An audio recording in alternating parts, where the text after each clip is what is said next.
Good morning and welcome back, everybody. I hope our international guests and a few Aussies had a good night on the town last night, and I hope you're all feeling well despite what might have been consumed. An early start today, but also an early finish, so a lot to get through. Women Driving Success is first up, and then our keynote address on raising the Costa Concordia before we move on to bigger things. And by that I mean bigger ports, bigger ships, and bigger infrastructure to handle those bigger ships. We'll then hear from Port of Hamburg on preparations for the IAPH World Conference next year, the overweight container issue, and how weigh-in motion scales are proving successful at Port Botany. Then we'll top it all off this afternoon with a session on LNG bunkering, the shore power debate, and the challenging relationship between ports and the cruise industry. And just a reminder, if, and most of you will be attending the gala dinner tonight, there is a process, a name badging process. It's all self-done, and it'll all be in the foyer area opposite the registration desk. So if you haven't put your name up against the table, I suggest in the break that you do so. Now though, Women Driving Success, and facilitating this session is Diane Edwards, General Manager People and Processes at the Ports of New Zealand, and she is also Chair of the IAPH Women's Forum. Please give her a big welcome.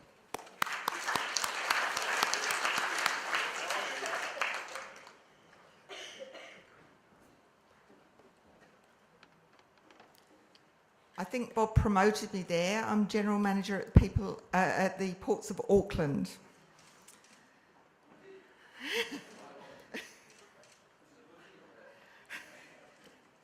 I love working there, so. This morning we have a real treat. We are talking about women driving success, and to kick that off, we have a man talking about his perspective on what that means. That'll be followed by a woman who is in a role which is fairly unusual for women. I do need to announce that Lara Poloni, who is in your printed schedules, has been delayed in Asia, and so we have in her place Jeanine Drummond, who is sitting right over there. She's a very, very worthy replacement, so I'm sure you will enjoy that. My husband is a petroleum geologist by day, but he's also a published author. He's written poetry and he's written short stories, but one day he decided he was going to do a formal creative writing course at university. When he got there, they set him a task, and that task was to write in a genre that he'd never written in before. So he decided to write a children's play, and he called it Susie Sue, the Pirate Queen. This play, though simple, took off in New Zealand. It got published and sent to every school in New Zealand. It was produced as a play on Radio New Zealand, and it was translated into 6 languages. At university, they said, why has this play taken off? It's just a children's play. And when they did the analysis, they said, well, it's obviously because of the absurdity of the subject. I mean, which female would want to spend their life at sea? It just doesn't happen. We're going to hopefully dispel that myth today. I'm going to start by introducing Tony Gibson, who is the Chief Executive at the Ports of Auckland. Tony has more than 30 years' experience in shipping and logistics, first with Seabridge in Wellington, and then, sorry, wrong glasses, and then with Ned Lloyd and P&O Ned Lloyd. He's worked in various roles in Africa, Asia and Europe, including European Director of Customer Operations Rotterdam, before being appointed Managing Director New Zealand and Pacific Islands in 2002. Following a takeover by Maersk, Tony served as the Managing Director of Maersk, New Zealand, for 3 years in 2008. Then he was appointed by the Minister of Transport to the Road User Group. Immediately prior to becoming the Chief Executive at Ports of Auckland, he pursued his own business interests as a Director and Chairman of eRoad, a road user charge solution provider. So please welcome Tony Gibson.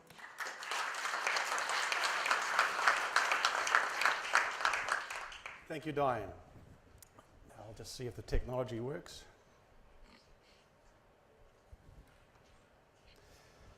Thank you for the warm welcome, and ladies, I still see there's a few blokes out there as well, which is nice. I'm very proud, as not only just Tony Gibson, but as the CEO of Ports of Auckland, to support women. It makes very good business sense, and I'm going to tell you why. But I'm not sure everyone agrees with me, and these are some of the figures which represent women in senior positions in some of the most female-friendly countries in the world. UK, 20%. Australia, 22%, and New Zealand, 31%. So apart from New Zealand, not much progress has been made in terms of women representative in senior positions.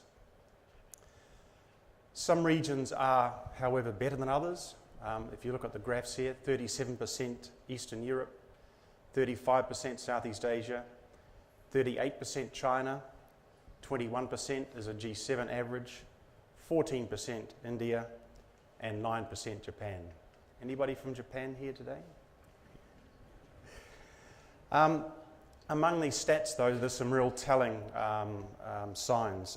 If you take Southeast Asia, within Southeast Asia, Indonesia, women in senior positions, 41%, Thailand, 38%, and Philippines, 40%. So my assessment of these statistics is the more developed the countries, the less opportunity a woman has becoming a senior figure in a company. Some facts about global averages. There are more women than men graduate. So for every 100 men that graduate, 108 women graduate. 21%, less than a quarter of women make it to senior positions. And even fewer, that's 12%, make it to CEO. Women currently hold the top job at 4.6% of Fortune 500 and Fortune 1000 companies. They held just 14.6% of executive officer positions at those firms last year. And while those figures are rising, change has been very slow. The breakdown in terms of position, I think, is also very revealing. So 25% of women in senior positions are in human resources, 23% in finance, and only 7% make it to chief operating officer. So that's a bit of a global perspective. I'm now going to turn to what is happening and has happened at the Ports of Auckland. So the historical, I would say, hysterical situation at the Ports of Auckland, like most ports, we have traditionally been a very male-dominated environment, largely due to the very physical nature of the job. Where there were women in ports, they tended to be in administrative and support roles rather than in substantive positions. In isolated cases where women did reach senior positions, it tended to be in corporate areas such as finance and communications. Before 2011, we never had a woman on the executive team. So our context for change. From our perspective, advances in technology meant that the need for physical strength was reducing. A better understanding of the core competencies required for each job has clarified our skill needs. Statistical, logistical, and problem-solving skills with innovative and customer-focused thinking have become the key skills that we are looking for at Ports of Auckland. And these skills are in short supply. So by overlooking women, we are reducing the potential choice of skilled workers by 50%. So what have we been doing? Well, the first thing we needed to do was to level the playing field by changing our recruitment process. We've been relying heavily on longevity of experience, which heavily favoured men. We've moved to a more skill-based approach, relying on actual competency, and this meant that women had a more equal opportunity to compete for positions. When we restructured and we're appointing people to management roles based on competency, many women emerged as high contenders. Some would have been overlooked under the previous recruiting practices. We've been working on a range of initiatives to attract and retain the best women, selecting managers based on leadership ability rather than just experience and longevity, rethinking career pathways, introducing aptitude testing for roles to create a level playing field for both men and women, and reducing barriers for women, for example, flexible work hours, reducing unconscious discrimination, which I'll talk about later, and creating support networks for women, which is very important. We've been identifying core leadership competencies and using these as the basis for all managerial appointments.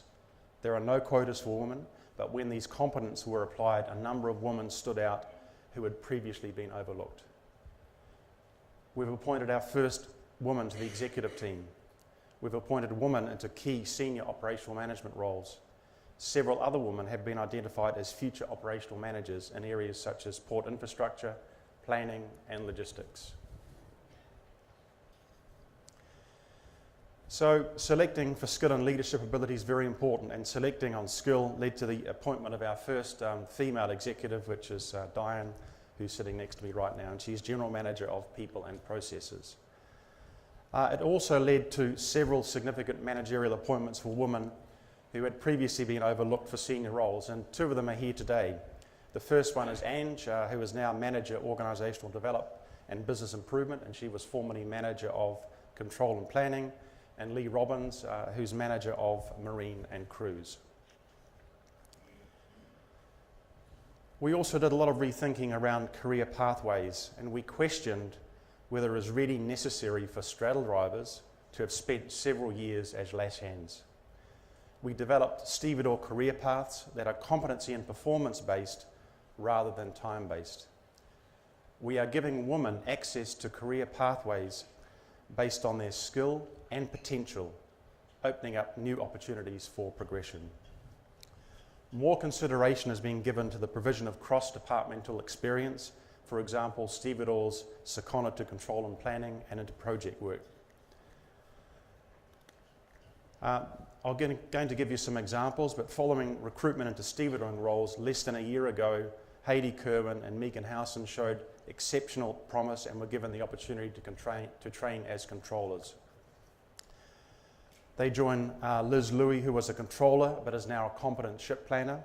She is also gaining experience through project work, assisting with the development of our new terminal operating system, Navis. We also introduced aptitude testing. We use Six Sigma methodology to identify the reasons for training and performance discrepancies. We realised that we needed to pay more attention at the recruitment stage. We introduced aptitude testing as a recruiting tool for crane drivers. We've benchmarked those recruited following aptitude testing against those recruited under our previous practices. And we've reduced training times by 25% while increasing our crane rates. Our aptitude test recruits are outperforming long-time crane drivers. The top performer is a woman. This approach was so successful, we are now extending it to other roles in the port. So aptitude testing for stevedoring roles has unearthed some amazing stevedore talent. Alana here is showing the men the way when it comes to productivity. In fact, the top women straddle drivers, there's 14 of them, 5 of them were in the top performing month when they first started. But I'll talk a little bit more about that. Our stevedore recruit, Johanna, has just become one of the world's youngest female qualified crane drivers by outshining all the male applicants on the aptitude test for crane driving. We, of course, needed to create a more flexible roster system, so flexible and or part-time work is more readily available. This wasn't the case a number of years ago.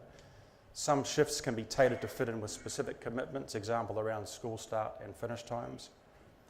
Operational requirements, of course, still have preference, but we can accommodate some shifts tailored to people's needs most of the time. And we expect to get better at this as we adapt to more flexible rostering. And look, it's good for both men and women who have a balanced life, both at work and at homes. The interesting thing is that most of the male managers are very supportive of women in business. However, they've needed some education about the ways in which we have been unconsciously discriminating. And unconscious discrimination was, and probably still is to some extent, rife. And I've got some examples here.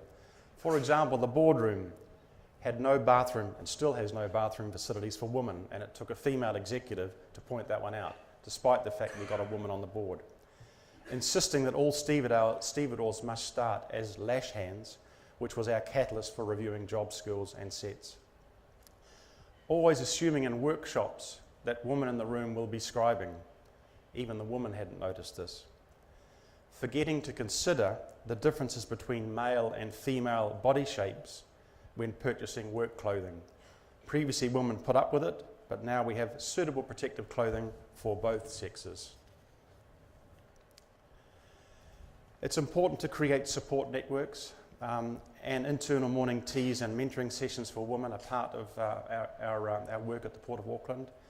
Involvement of our senior women in IAPH committees, communications, crews and women's forums are very important. And we're linking our women to Worcester, New Zealand, and Diane was one of the founding members of Worcester, New Zealand as well. And also we're involved with sponsoring Global Women, which is an association of top businesswomen involved in international trade and overseas development, bringing development opportunities for our most senior and high potential women. And this Global Women Association is chaired by our first woman Prime Minister, Jenny Shipley. So these initiatives are now paying off. Our women are contributing at every level. They are leading a huge shift in our culture, and I really mean that. It was a man's world. A disproportionate number of women are now in our top 10% of performers. And following an objective assessment of our high potential staff across all areas where gender was not being given, what was not being considered, we have found that the majority of the highest potential staff were women. At executive level, our female GM has played a critical part in helping manage the major changes needed to modernise the port. At manager level, our Six Sigma and Business Process Improvement Program is led by a woman who is driving and supporting others to deliver the key changes we need at operational level. On our front line, our female straddle drivers are leading the way on productivity. The same is beginning to happen with cranes. Our women are also driving proactive change on the ground by taking the initiative on continuous improvement. Female stevedores recruited under the new system are achieving on average 1.28 extra moves per hour than their younger male colleagues recruited under the same system. And when compared to an average of our long-standing workforce, they achieve more than 2.46 moves per hour. That's significant. The highest rating woman was achieving an average of 2.69 moves per hour more than her contemporary male colleagues, and a staggering 4.43 more than the stevedoring average. She's driving success because the competitive instinct has clicked in and men don't want to be shown up by women. This has contributed to a steady rise in overall productivity. So from a Ports of Auckland perspective, our future is looking good. 67% of women within the group of staff are seen as having executive potential with a 2 to 5 year horizon. 50% of women within the group of staff assessed as having senior management potential with a horizon of 2 to 5 years, and 50% percentage of women within the group of staff are assessed as having long-term potential for senior roles. This is exactly where we would expect to be, men and women represented in roughly equal numbers, achieved through the recognition of competency and performance, not quotas. And I'll just leave you with one last thought.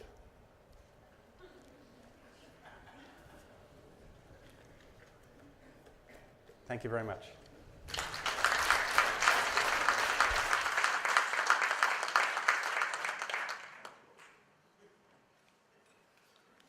Thanks, Tony. Jeanine Drummond is a marine compliance specialist with Caltex Australia, providing subject matter expertise in the area of shipping and associated marine activities to ensure robust management systems and processes are in place to deliver safe and reliable shipping operations. She's well qualified for this role, having spent many years at sea and in and around ports. She has worked on crude oil tankers, product tankers, and floating production, storage and offtake facilities. She's a ship's master and qualified tug master, and she's worked in both vessel and port operations and managed aspects of towage and salvage operations. I introduce Jeanine Drummond.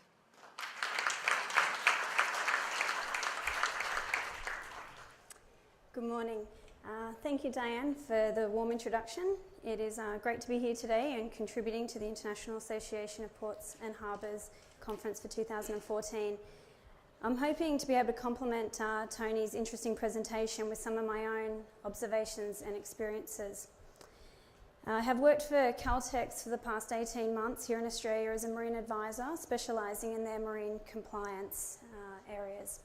This is my 20th year of involvement within the maritime industry, and I'm pleased to say that in this time, companies that I've worked for and worked with have transitioned from being just an equal opportunity employer to implementing a culture of diversity and inclusion. And that's been driven by their senior leadership teams, which is a really important message of today's presentation for you. A little bit of background on myself. I completed a traditional 4-year cadetship with an Australian shipping company where I had opportunity to work on container ships, bulk carriers, self-discharging bulk carriers and oil tankers as well. It certainly gave me a lot of exposure to aspects of the industry. It was a really interesting time. There's a lot of stories to tell, but they're probably best left for the bar and a beer later on. But for today, I completed my cadetship and finished it with a second mate certificate of competency, as well as having completed the theory to my master's. At that time, there was a decline in Australian shipping and not a lot of opportunity for immediate work here in Australia. I saw that as a positive. I took myself overseas and joined my first international ship. It was a crude oil tanker with BP. Spent 5 months on board and learnt a lot. It was one of my first milestones. I was able to have my own navigational watch, and something early on in my days I didn't think I would be capable of, but there I was, crude oil tanker going through Singapore Straits with the sole navigation watch. It was a very exciting time. After receiving the oil endorsement in my certificate, there was little chance of being placed on another type of vessel. Since that time, within the maritime industry, I've largely been operating in the areas of oil and gas, mostly deep sea trading, crude oil tankers, coastal products tankers, and as Diane mentioned, a lot of time on floating production, storage and offtake, and floating storage offtake facilities. There's been key roles that I've enjoyed working through with FPSO new build projects, life extension project on FSOs, as well as in harbour and salvage towage. During my time as a junior officer, I studied a Bachelor of Business, followed by other postgraduate studies. I also focused on areas of my weakness and developed skills in internal audit, emergency management, incident investigation, training and assessment. While a senior officer, I complemented my formal studies with practical experience in the way of secondments. At every opportunity, I took a position ashore to be able to gain experience from everywhere from purchasing through to agency, ship management, voyage management and chartering. And it has been a great all-round experience to have achieved during that early time of my career. I went on to be a tugmaster for 5 years in the Port of Gladstone. It provided a fantastic opportunity to still be connected with the maritime industry while starting my own family. I also had the opportunity to work on salvage work with the Shen grounding and other harbour groundings in our port. It came time for me to pursue my other ambitions, which was to focus on shore-based management and other aspects within the maritime industry that I could use some of the business knowledge that I'd gained. I went ashore to start working as a marine consultant, which was a fantastic time in Gladstone. LNG proponents were coming to town. There was a lot of work. It was really interesting. I also had my second baby at that time, so I've been balancing and juggling a career as well as being a good mum. So personally, I never really set out as a goal to become a ship's captain. I chose a seagoing career for the opportunity to travel and do something a little different. Initially, my greatest achievement was, as I mentioned, my first solo navigation watch. As I slowly worked up the ranks, gaining experience and knowledge, I found real passion for the work I did and the industry I was working in. I kept moving my goalposts. By the time I had passed my master's theory oral exams, my next immediate goal would be to be ship's captain. On reflection, it is still my proudest moment the day a ship owner had the confidence in my ability to command my first ship. I was 29. It was a 38,000 tonne displacement products tanker with 19 crew. In the years following, I've gained experience as master on new build Suezmax size FPSOs, floating production, storage and offtake facilities, and I have served as tugmaster, as mentioned, on harbour and salvage tugs. Being offered my current position was also a wonderful milestone in my career. It was something I aspired to over 10 years ago, and I am here today sort of living a dream that often felt unobtainable. But due to advancements within companies and inclusion, I've been able to balance my life and my career in a direction that I had hoped it would take. Mostly I'm still happy to be here 20 years after I started, and still very passionate and motivated about an industry that has given me so much. Most people often ask, what was my motivation? Why did I continue down this path? I'd have to say I'm fairly determined to do better than I thought I could do. I wanted to be as good as those around me, if not better. I effectively multitasked and balanced commitments with a strong sense of purpose and passion. My personal measure of success has been slow but deliberate, self-belief, faith, passionate, humble, willingness to learn, ability to handle criticism, persistence, big dreams, outside my comfort zone, balance, strong sense of purpose. They're all words that probably best describe how I live my life at work and at home. As I became increasingly aware of my unique position as a minority of Australian women seafarers, I wanted to ensure that I was an inspirational role model for other women at sea, women thinking about a career at sea, and most importantly, companies to invest in women and diversification. Everything's not without its challenges. There's certainly been challenges along the way. However, I have probably personally encountered few challenges as a woman in this industry. I just feel that the opportunities presented to me outweighed any of the more difficult challenges that I had.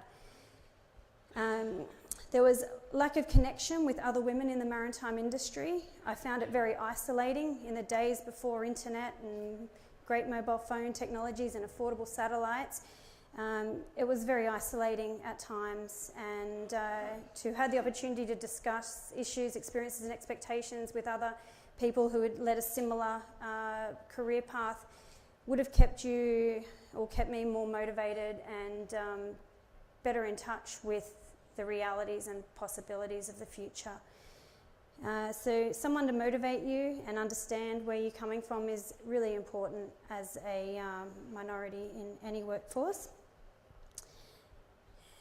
Barriers of preconceived ideas. There was a challenge to break down. I often had phrases, catch cries, why train you up only to leave and have babies? Well, I was a modern woman. I knew there would be a way to be a great mother and have a rewarding and successful career. That was my goal, was to find that balance. I rarely felt like I was the only woman on board. It's funny, for the men around me, I think they felt it more than I ever did. I was just another person in overalls, in my uniform, doing my job. So the constant challenge was probably winning over acceptance of those I worked with. Such acceptance that is often given to a man with no prejudice. I turned these challenges into a positive, which made me more determined to succeed. I'm proud to say some of those who reserved judgment on my ability because I was a woman are now some of my biggest supporters. I hope that in the world of wonderful advancements in technologies, that women, other minority groups in particularly isolated situations that this shipping maritime industry brings can be encouraged to access support groups, mentor programs within the industry or other similar industries. It'll help drive people to stay long term. That's the key. So women driving success, as we've learned a little bit from Tony's presentation, I have looked at things over my time and I've taken this opportunity to reflect while putting together this presentation. But I remember being a very fresh-faced cadet straight out of school. I may have been a little naive. I wasn't really aware I would be or what it would mean to be the only woman on board a ship. To be honest, as I mentioned, I very rarely noticed that I was. However, I believe it might have been a different experience for those men because all of a sudden there was a woman at the dining table, in the wheelhouse, in the engine room and on deck. It's only been the past few years I've reflected on comments, situations and conversations I've had with maritime industry colleagues where it has become increasingly apparent that women in a traditionally male environment and workforce can result in a better working environment for all. I have learnt that the presence of a woman changes dynamics in a group. It can improve workplace atmosphere, productivity in meetings, interesting and differing conversations and perspectives, drive innovation, better behaviour and manners gave for a workforce who worked better together as a team. Structure in a day is often planned in greater detail with clearer expectations for priority of work and implications for working safely. In summary, I remember leaving a small BP coastal products tanker in the north of Scotland after having completed a really busy 5 weeks on board. I was saying goodbye to the chief officer when he said, "I'd like to thank you for the contribution your presence has made to the atmosphere on board and for your professional approach to the work which has inspired those who work with you. I have to admit I was not that keen to have you here, but I have realised what value different people can bring." It was comments like this that I heard time and time again, but it wasn't until I reflected on the meaning of this man's perspective could I truly appreciate and understand the contribution a woman's presence can bring to a business. So why Caltex? Well, not only was the Marine Advisor's role a position that had always interested me, but Caltex proved persuasive in their implementation of diversity and inclusion policies. With a delayed commencement date, flexible work hours and conditions, and a baby care package program, I've been able to successfully balance my career with that of being a great mum to my 5 and 2-year-old. It is true testimony to Caltex to see the company's leadership team actively encourage and use such policies. It was only when my manager sent an email to the team advising he would be working from home to look after a sick child that I understood how the leadership team truly embraced such policies.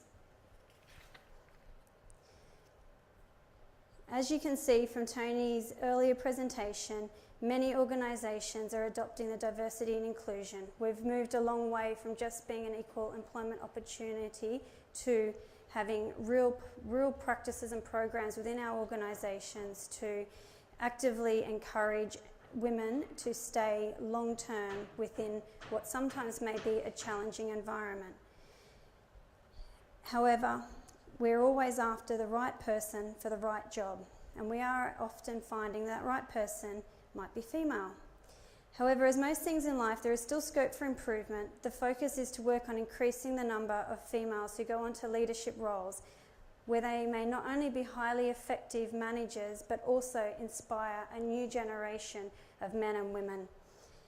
It has taken me a long time to appreciate and accept the success I have worked hard to achieve, and I hope through my personal experiences I can promote and encourage a long-term commitment to diversity and inclusion in the maritime industry, and in particular endorse the value of women.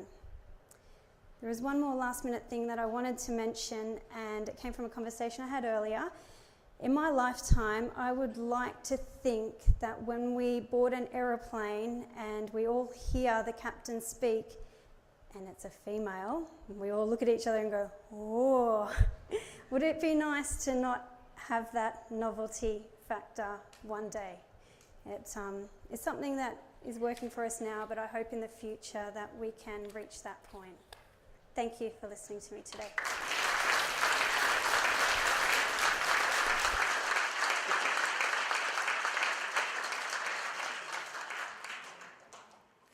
Thanks, Jeanine. We have deliberately left 5 minutes available if you've got any questions for either of our panellists. So does anyone have a question either for Tony or Jeanine, or both of them?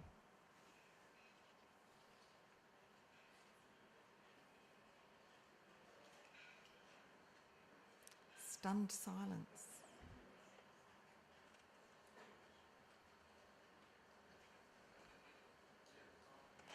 Great.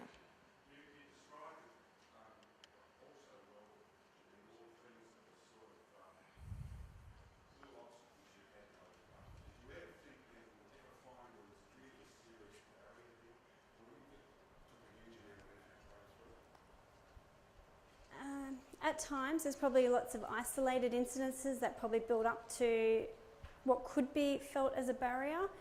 However, I'm a very optimistic person, and I often probably didn't want to realise it was a barrier, and I already started working around it and finding ways to subconsciously break through what might be, that harder barrier.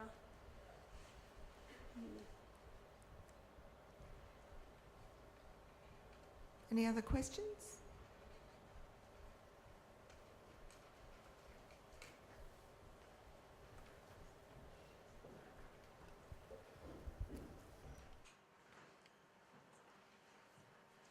Well, I would just like to add my congratulations to you all for that presentation, both enlightening, Tony, and very inspirational, Jeanine. So thank you very much.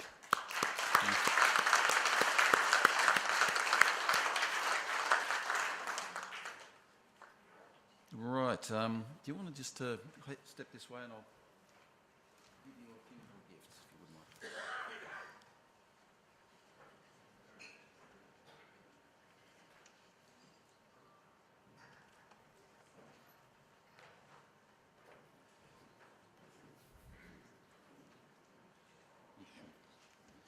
mind. Grant Gulfillan will just take a few minutes to have something to say. Cheers. Thanks, everyone. Just something a little bit impromptu, because I have to say that I found that very inspirational to listen to.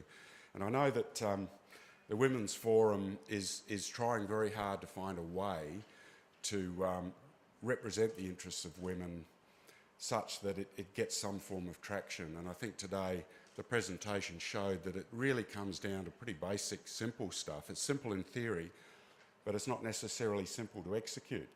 What it requires is that the leadership, the executive, the CEOs, the boards of our companies need to have a proactive policy. Once you have a proactive policy, I think things start to happen relatively easily. after that, once you have a proactive policy of making sure that you're not putting artificial barriers in place, the experience that Tony has put up and what Jeanine has talked about and what Diane has done shows you that the talent is there, it's just not being recognised, and sometimes these are artificial barriers. So I'd encourage you all to think about what you can do within your own organisation, at least to ensure that there are no artificial barriers there for women to get that opportunity. And the results can be absolutely stunning. The things that we heard today, I know from experience in the mining industry, have happened as well, where women have been put onto mining equipment. And at the time, the men would say, we can't have Sheilas driving trucks. How ridiculous. And I had a particular experience in the Hunter Valley when we had one of our young female office clerks trained to drive a 240-tonne truck. And the men thought it was ridiculous, she was no good. So we got the mines inspector out to have a review, and he followed her around the mine, watching her reverse this big truck up to the windrows and being loaded by rope shovels, etc. And rather than just write us a little report, he went on the two-way radio and he told everybody in the mine she's the best driver he'd ever seen. And you could hear the men going, oh, this can't possibly be right. Just another little experience, but my message is please do what you can do in your own work environment to ensure that we see what quite often is far more talented people getting into key positions. I can just quickly support that. I'm on the board of an all-girls private school, and it is that age when girls change their perception of the world. Ladies, they start to think about who can I be, what is my goal, am I going to classic traditional girls' women's role, or am I actually free to choose to do what I'm interested in? So I would encourage, as you say, organizations in this industry to think very early on how you can basically put yourself into the minds and hearts of young people. Thank you so much for that. And if I could ask you, when we have a coffee break this morning, perhaps rather than talk about what we think are sexy things like equipment and planning and ships and all that sort of stuff, let's have a talk about what we could do to promote women in our industry. Thanks very much.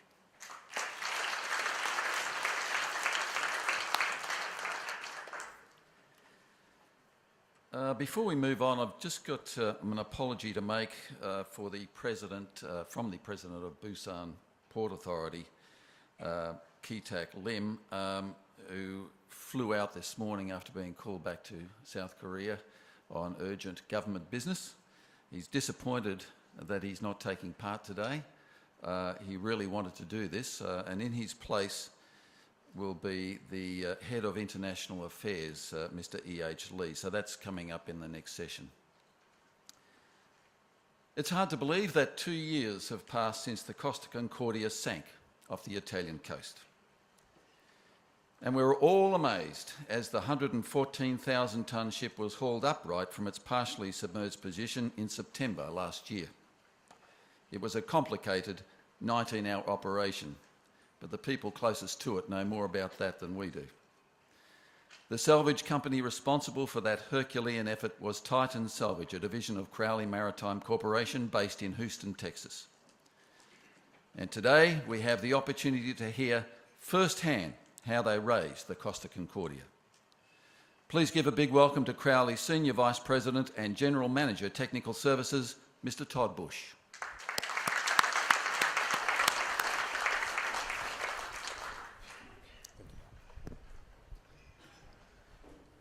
Good morning, everybody.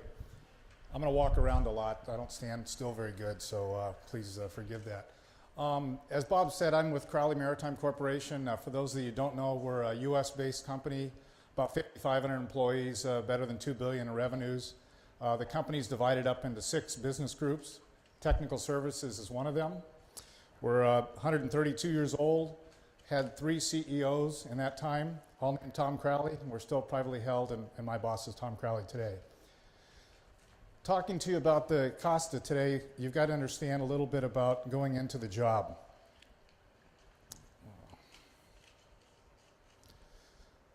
So as Bob said, the accident happened January 14th, 2012, very tragic. I think a lot of people watched it over the news there for several days. 32 people lost their lives. Let's not forget about that. Smith was brought in to remove the fuel from the vessel. They finished that task March 24th. And then the P&I clubs and Costa went out to the international community and asked for proposals to raise the ship and take it away. We were one of 10 companies that submitted a proposal for that business. We were given 28 days to put that plan together. Now I want to give you a little context here for a moment. I'm going to show you a lot of animation, a lot of photos here, and you think about when they put that bridge across the harbor here. How many years of planning went into that? How many years of engineering? How many years of validating that everything was going to work? And you have a similar effort here that you're given 28 days to figure it out. So bear that in mind as you watch the photos here. So we were awarded that contract on May 7th, 2012. We took an Italian partner, Macopri. Macopri was doing business in the offshore world, and we felt that with some of the equipment they had and the experience in the offshore business, they could complement our salvage experience. So we put them on as a partner.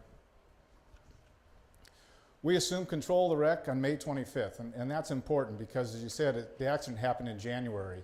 So what happened over that span of time? You know, you think, why isn't there more action? Why isn't there more attention going on? Well, it's a lot of politics involved, as one can imagine. So the Italian government, they've got their ideas of what can be done, what can't. They're heavily influencing what's going to be accepted as a plan.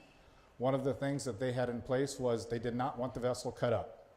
Giulio Island is offshore off the Tuscan coast, and it has a large summertime resident population and a large tourist attraction, so they didn't want the area polluted. So what I'm going to show you here in this presentation, the next thing I'm going to come to is a clip that's going to run for about 7 minutes. And I ask you to bear with some of the photos on the front end of the people involved. But we were asked to put together this proposal so that the P&I Club and Costa could show the rest of their constituents and stakeholders, including the Italian government, the Italian Navy, the Italian Environmental Authority, the university, what was going to take place. Because reading through the document, it was hard for them to understand. And remembering, we had 28 days to do this, so we had to then go and validate everything.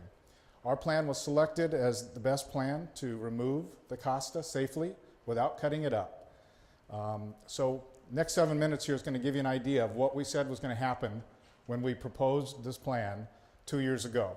And then I'll come through and show you some photos of what actually did happen. We'll talk about some of the changes. Here we go, I hope.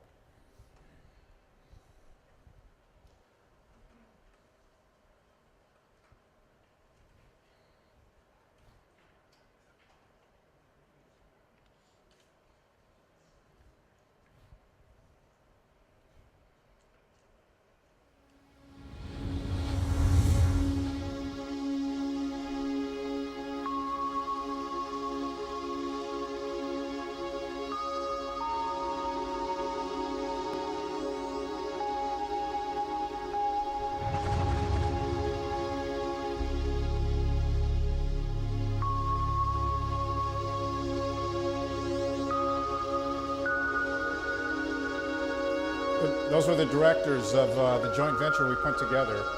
And one of the first orders of business was to go out and find a salvage master that we thought was the right one for this particular job. And that's difficult. I'll talk a little bit more about that as we go along here.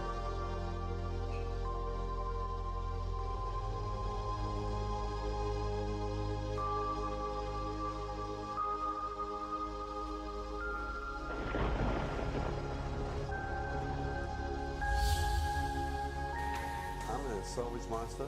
So Nick Sloan was selected. We have, our company ourselves, we have about 9 salvage masters that do this type of business all over the world. And each one of those salvage masters is a bit different. They're all like everybody else. Some are better at some skills than others.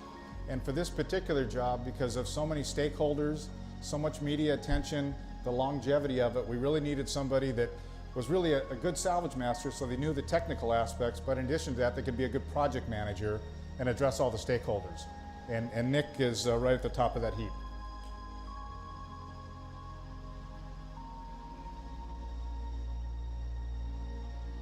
I can tell you, having been out to the site, I don't know, 50 plus times, the very first time I was there, 3 days after the incident, it's almost surreal still to look at that. Sit in a little cafe in the harbor and look at this thing right out in front of you. They're laying on its side.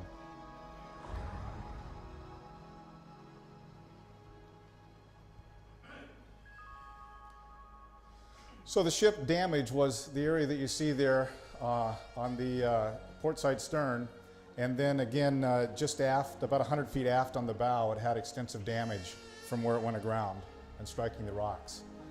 So what you see here is it explains the phases. These were contractual phases, so the Italian government required us to provide a holdback system before we could go on to the next phase. And so that's what's explaining here, was putting this holdback system in place, which required, those are strand jacks in the blue there. They've got 8 wires that run through a hydraulic jack. You go back and anchor it to something, and then you're able to apply forces to it.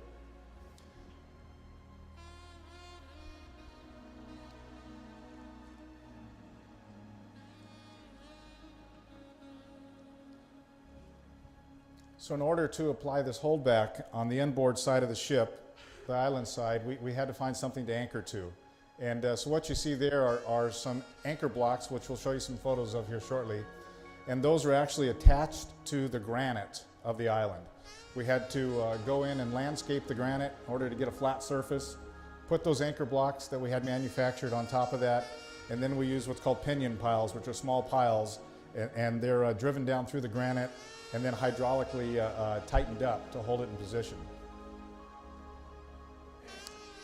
So once we had the holdbacks in place, then we were able to go on and install the platforms, which the vessel was going to be brought up and righted on. Remember, this was a pretty simple concept. We were going to roll the vessel upright onto a platform, establish a buoyancy to the vessel, refloat it, and take it away.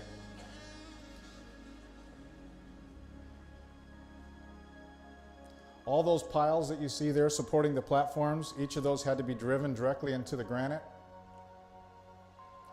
We required penetration of somewhere between 11 and 20 meters penetration into the granite, depending on the fracturing that was involved. That's showing the grout assembly. So as that vessel rolled up, we needed to be able to support the keel so she didn't collapse as she rolled up. So those are grout bags. Again, we'll explain all this in a little more detail, but the idea was to put grout bags in place there. Where the vessel rolled up, she'd roll across the grout bags and support the keel and the weight of the ship.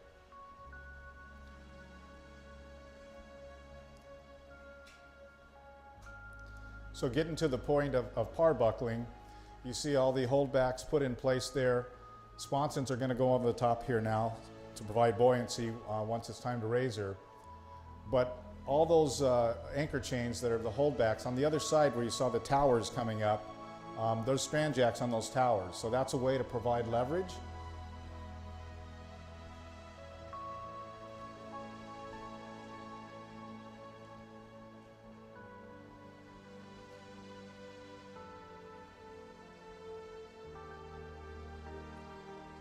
And when you see the photos here in a little bit, you'll understand the scale of what we're talking about here.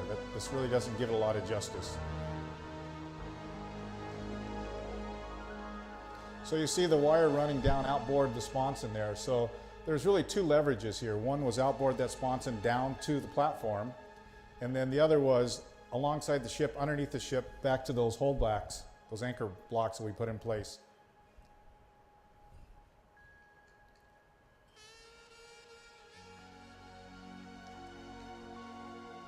We used 133 strand jacks. Each one's capable of 150 to 200 tons, depending on which one.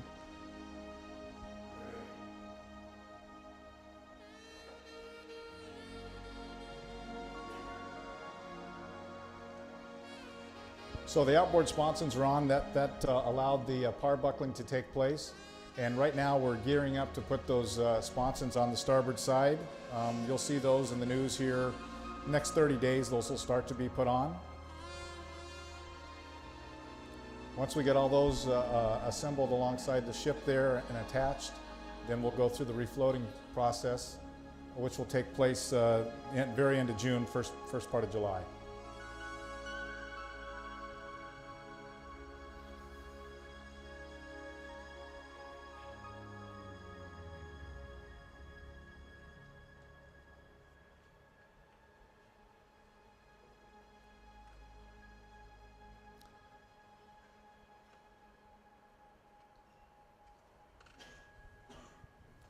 And then we tow it out and off she goes, and then depending on what's negotiated with the Italian government and the authorities will determine the remediation. Right now, the contract requires us to remove everything we put down.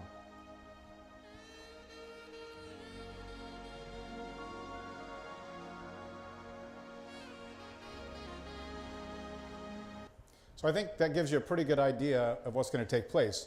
Now keep in mind, this was after 28 days of engineering, kind of back of the napkin stuff, in order to determine if we thought we had a plan that would really work. And then we had to really make it effective and prove that we could be done. So what I'm going to walk you through here is a bunch of pictures, and we're going to go kind of quick. But we had to get access to the vessel. Here you can see the level of damage. There was damage across about 45 meters of the ship where it struck the reef. That big hole you see back there, there was a 52-ton boulder stuck in there, and there was another 38-ton boulder stuck in another spot here. So one of the first things was just getting on the ship safely. Then again, you've got to be able to, crews have got to be able to access and work, so we built workshops up on the ship. We were going to be there a long time, a lot of people, 24-hour-a-day operations. What you see here with the shovel hanging on, that's the deck where you should be walking. There you go. The guy on his left shoulder there, that's the deck where you should be walking. We had to build walkways in order to get around the vessel instead.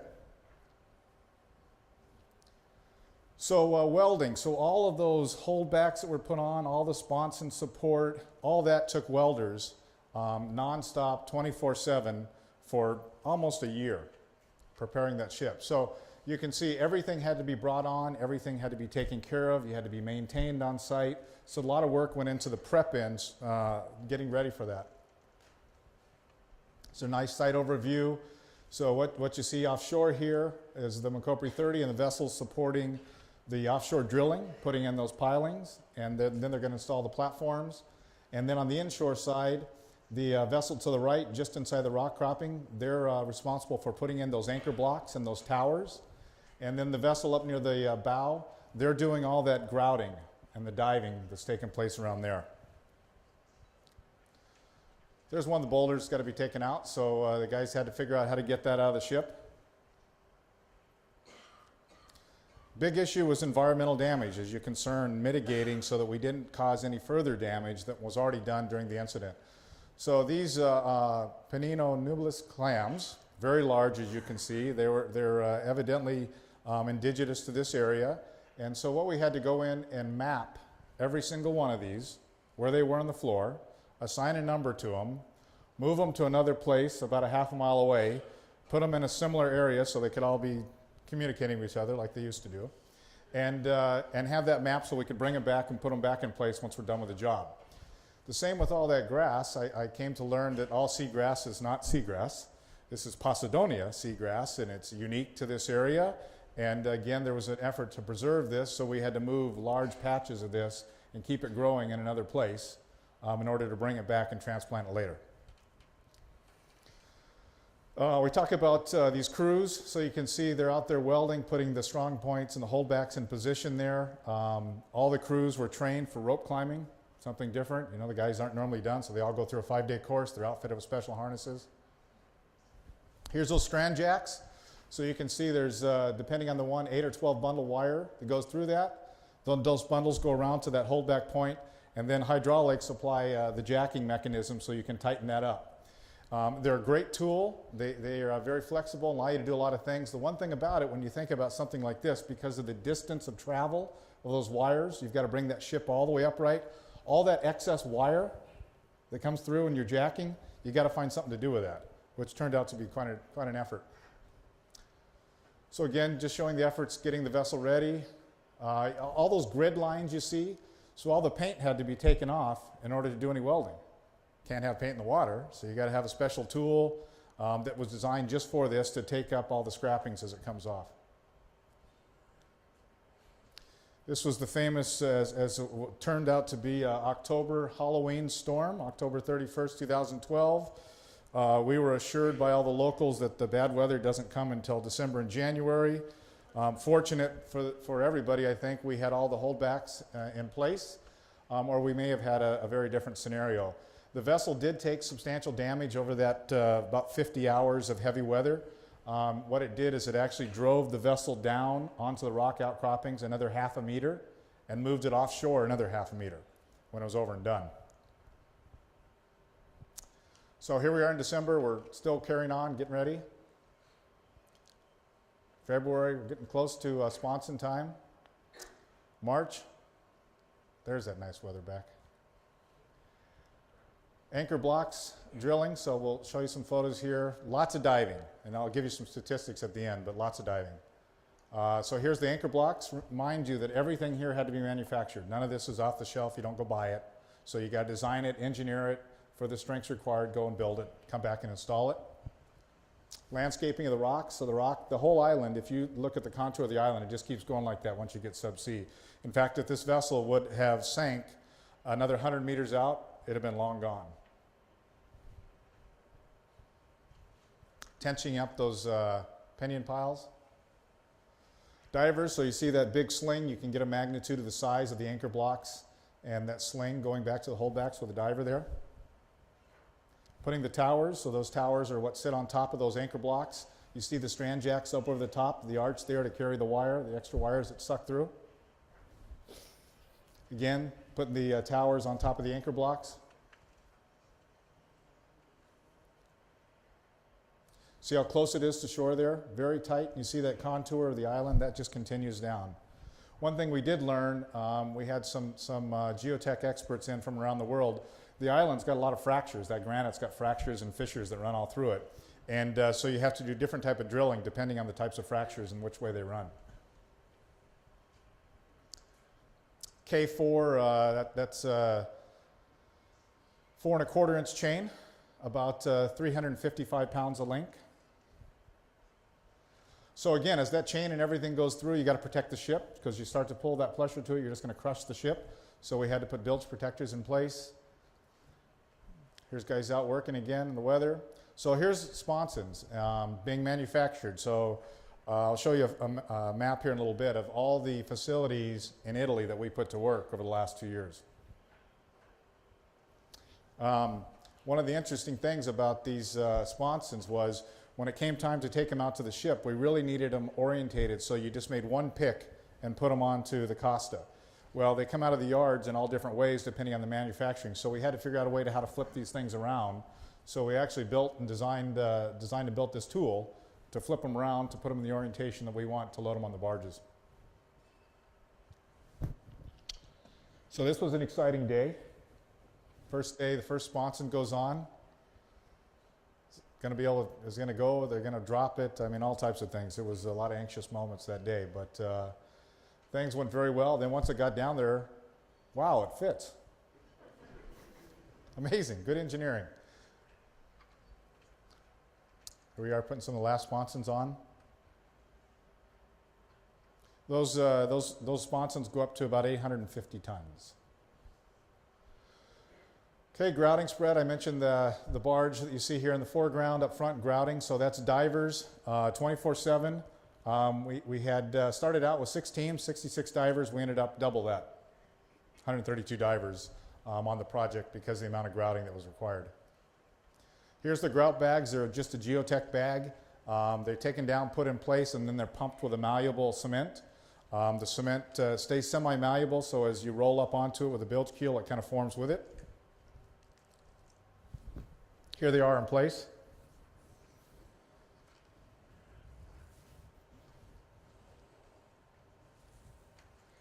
This just gives you an idea of how close. So the plot there shows you where all the large diameter piles are going in offshore of the vessel. And then the blocks up top show you the anchor blocks and towers that are going in place there and how close those are to the actual island. So putting the platforms down. So first we had to have a template. The template got dropped into place and the divers went down and adjusted it with come-alongs to make sure it was in the right spot. Everything was laser guided. Then they came down and started the drilling. So there's the bigger platforms that are going in now. Large diameter drilling going on. You can see the drill conductor there in place. So the template's down on the bottom, the drill conductor comes down through it, and we'll show you some photos here of what that all looks like. There's the drill head, 2-meter diameter drill head, so large piles. There's a picture of the piles through the granite. And here we are coming out with platforms 1 and 2, two of the larger platforms to go on. Installing the first platform. So platform goes down, so they've got 2 piles. They go in and stab 2 of the 6 holes, and then they'll drop down in the piles and establish the other full holdback points as well.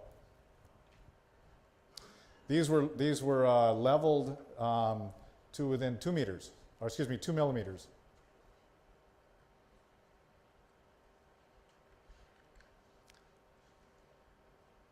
So this was probably one of the biggest engineering challenges of the whole thing. As the vessel settled after that October storm, time went on, what we discovered is the bow was actually dropping. And it wasn't dropping in any straight way, it was dropping in a little different way all the time. So when we were going to write this wasn't part of the original plan, was supporting the bow. Originally we thought the bow had enough strength in it to support itself, but the deterioration that occurred over the year showed that it couldn't, and once we righted it, it would probably fall off. So we built this blister tank, and so remind you, this is all engineering, and it's engineering that what we call salvage engineering. So the drawings that come from the shipyard when the vessel's built are one thing. When the ship's deformed and bent and crooked and everything else, you have to map all that out, just like if it was coming out of the shipyard brand new. So the engineers and divers did a great job of mapping it out. This was built. And then one of the most interesting things, remember that ship's laying at an angle like this, 87 degrees. The bow's canted down, it's moving a little bit there. So this thing had to be floated into place, ballasted down, canted at just the right angle, and then moved in between come-alongs, divers, and vessels to get it in place. There was a lot of concern that if that didn't go in right and it came up and punctured the ship or sank, we'd have a bigger issue. So that was probably one of the bigger milestones there.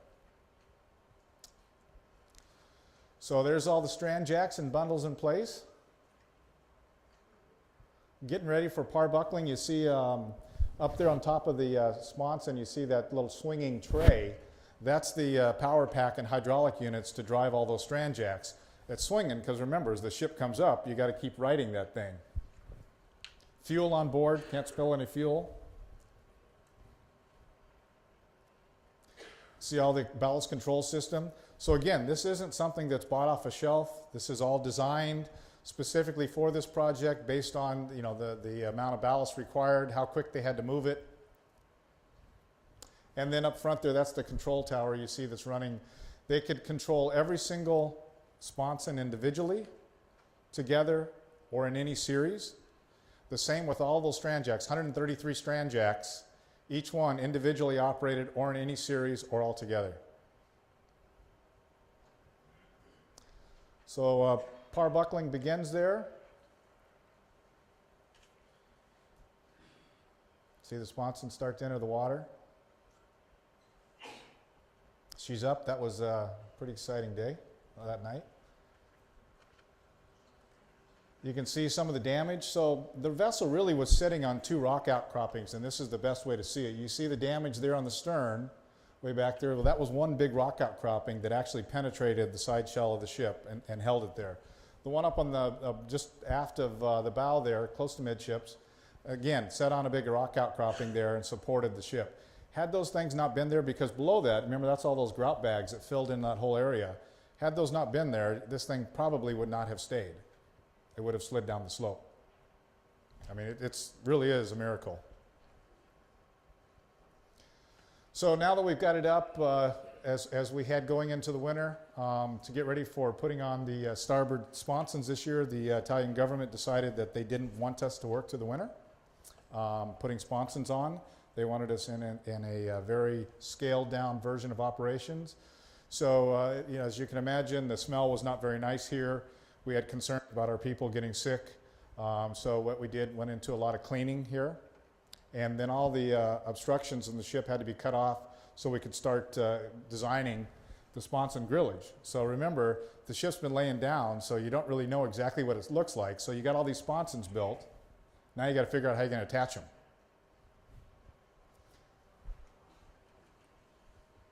Good view of the damage.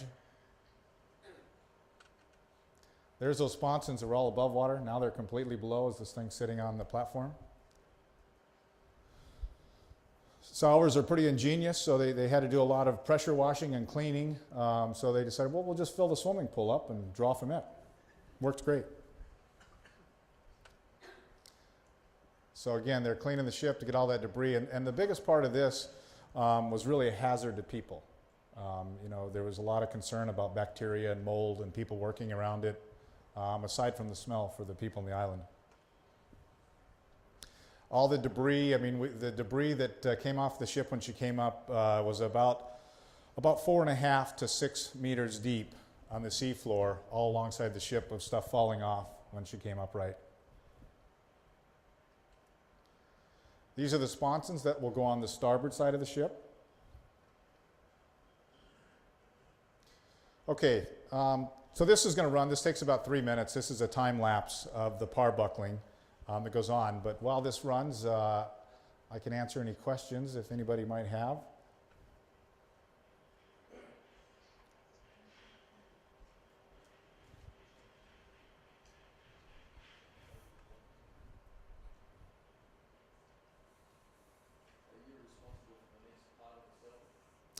Yeah, so our responsibility, thanks, sir, Bob. So our responsibility is to refloat the vessel and then deliver it. We haven't been told officially where it's going to be delivered yet. It's getting close to time, so I expect we're going to hear, we're supposed to be told this week by Costa and the club. They've got a couple options. They've been presented to them. There's a group in Turkey that would like to scrap it there. There's several groups in Italy that would like to scrap it in one of the Italian ports. And then there's a couple groups in the Far East here that would like to take the vessel for scrapping. One of the questions will be, when it's refloated, exactly what the draft will be. So our target is about 17.3 meters, but we think that could be a variance of up to 3 meters, depending on how much water weight's in the ship when she comes up. So remember, a lot of this you're best guessing. This was a 19-hour evolution. Yeah.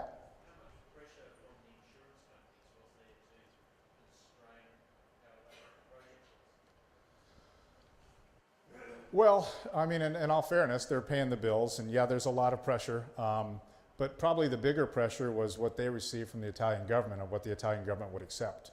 You know, there were a lot of times, you know, remember, this is an accident investigation still. This is a crime scene.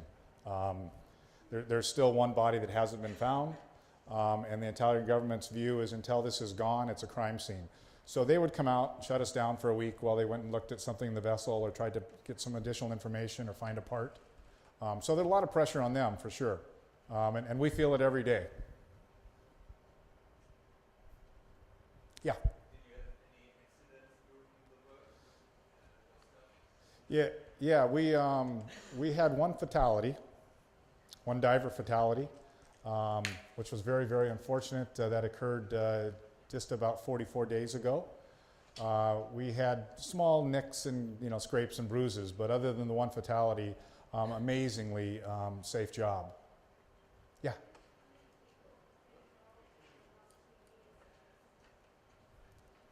Yeah. So up to 550 people on the project at varying times, depending on how many divers were out there. How many people doing the cement and the grouting? Yeah. How did you make sure that the ship didn't fall over to the other side during the erecting process? Because as I gather, you had a balance of air and water in the sponsons, and I think the tipping point is rather delicate, isn't it? Yeah, exactly right. So that was one of the biggest concerns for Costa and the club is, what's going to happen? Is it going to fold back over on the other side? Now what do we do? Those sponsons provided the buoyancy as she came up. So between the sponsons and those strand jacks, we were able to control the speed of coming up. And it was done very slow intentionally. At the rate of the sponsons, we could have done this in about 2.5 hours if we really wanted to. But the idea was to go very slow, methodical. In fact, we stopped at one point during the night, give everybody a break for a couple hours, take a deep breath, walk away. Things are going well. Let's make sure they continue to go well. Yeah, any other questions? And this just gives you an idea. So you talk about the local content. These are all the places in Italy that we employed, building and fabricating some of the various pieces that you saw out there between the sponsons and the piles and the strand jacks and the holdbacks. So here's a couple interesting facts. 40,000 man-hours of engineering, 530 people working on the site, 55 certified welders, 130 certified divers, over 15,000 individual dives logged. Keeping in mind they were diving, and the shallowest they were diving was about 32 meters, and they were diving up to 90 meters. So deep SERTIO2 and some sat diving. 27 hours of ROV footage, almost 20,000 tons of grout cement we pumped down in there. Enough steel to build a couple of Costas.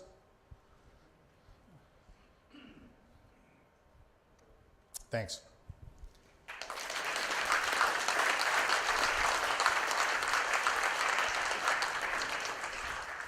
Thanks very much. That was great. You bet.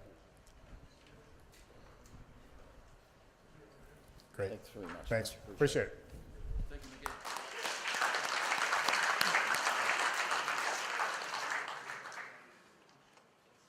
I think you'll agree that's a pretty hard act to follow. Okay, time now for session 5. Bigger, biggest, although it's pretty hard to beat that. That was pretty big. And our moderator for this session is a man who has spent most of his life getting up close and personal with big ships. He's a POM, but he's one of the good ones. And after years with Associated British Ports at Southampton, harbour master and advisor for the group's 21 ports, he moved his family to Sydney in 2011 to become our harbour master and EGM operations. He's just brought her home, so apparently he's here to stay. Please welcome Captain Philip Holliday.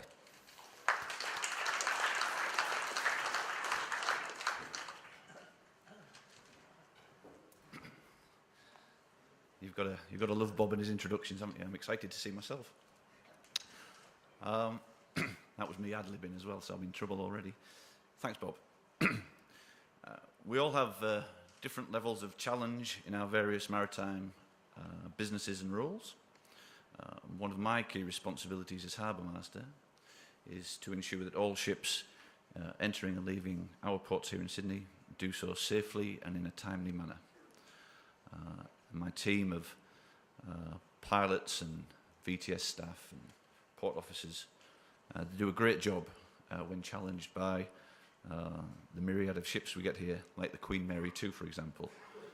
It's not easy to get a 148,000 tonne liner into our small berth at Circular Quay. Imagine then the challenge of safe passage for a ship of 297,000 tonnes, and doing so 5 or even 6 times a tide.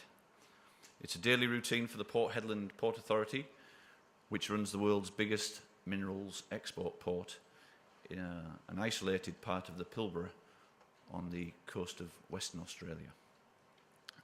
And the man charged with overall responsibility for running that port is our next speaker.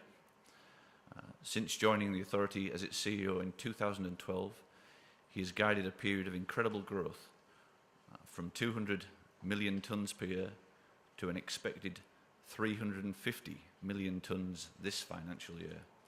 Please welcome Roger Johnson. Thanks, Paul. Thanks for that. Hi, good morning.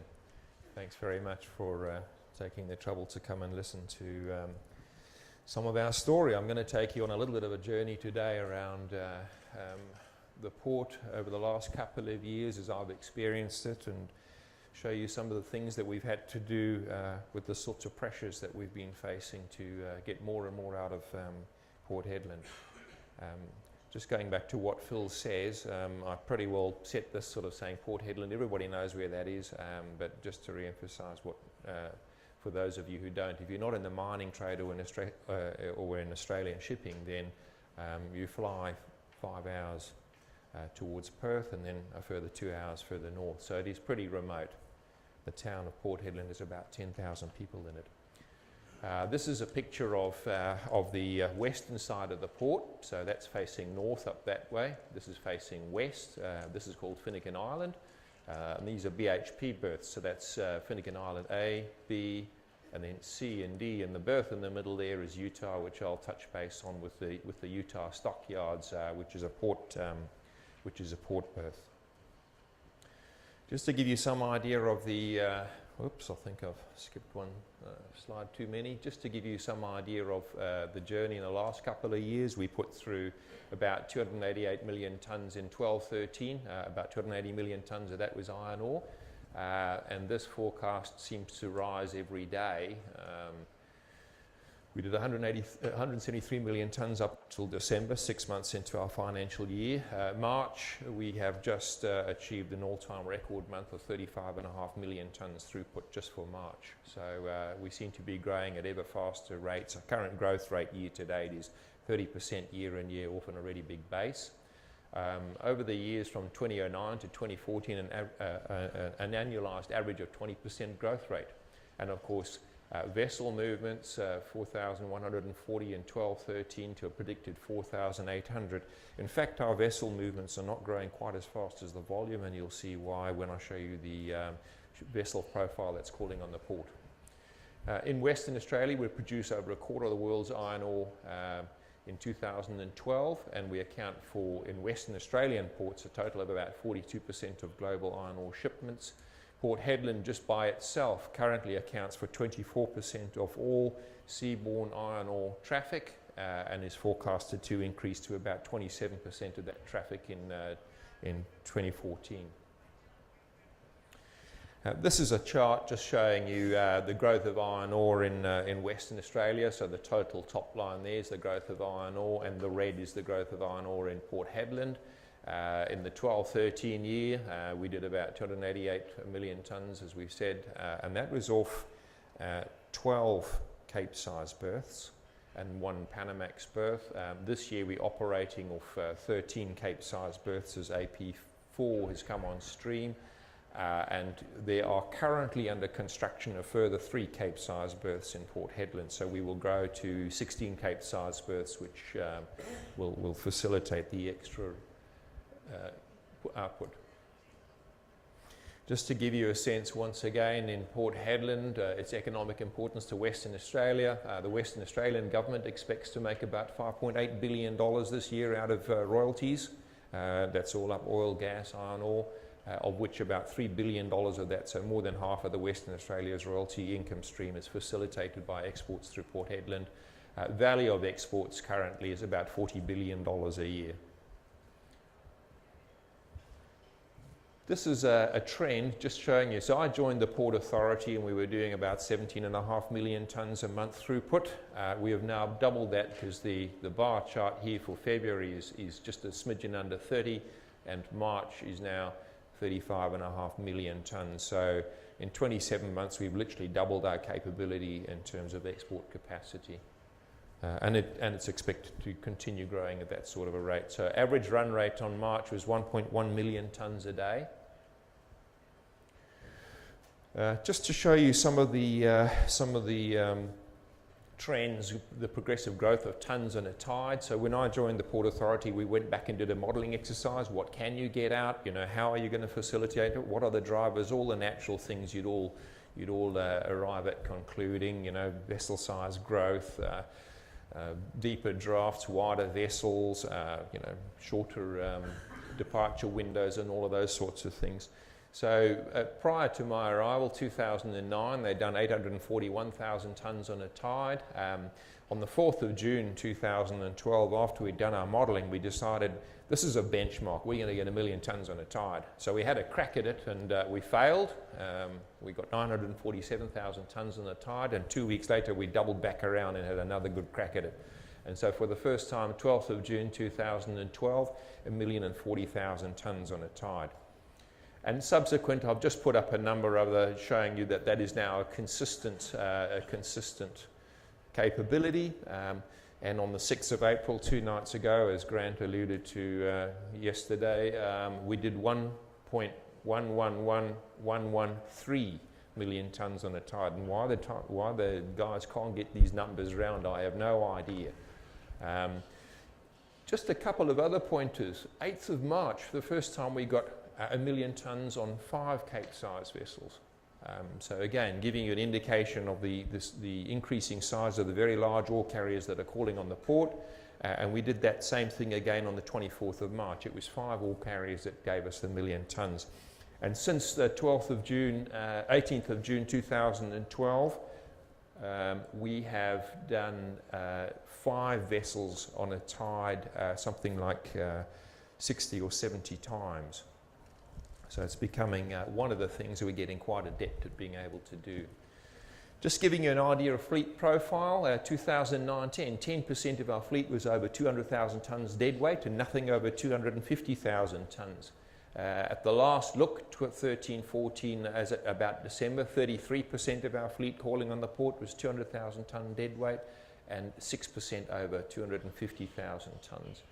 And some of the milestones in terms of the size of ships, the N-class series vessels, so that Daniel N, Abigail N, there's the Hugo N, the Stephen N, and so on and so forth.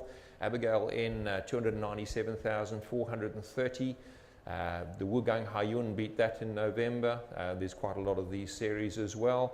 And then the CSB series of vessels started calling on the port in December, with the biggest one being the CSB Glory at 315,000 tonne deadweight. So again, this huge trend to much bigger bulk carriers calling on the port. Obviously, that leads to bigger and bigger, largest ever single shipments.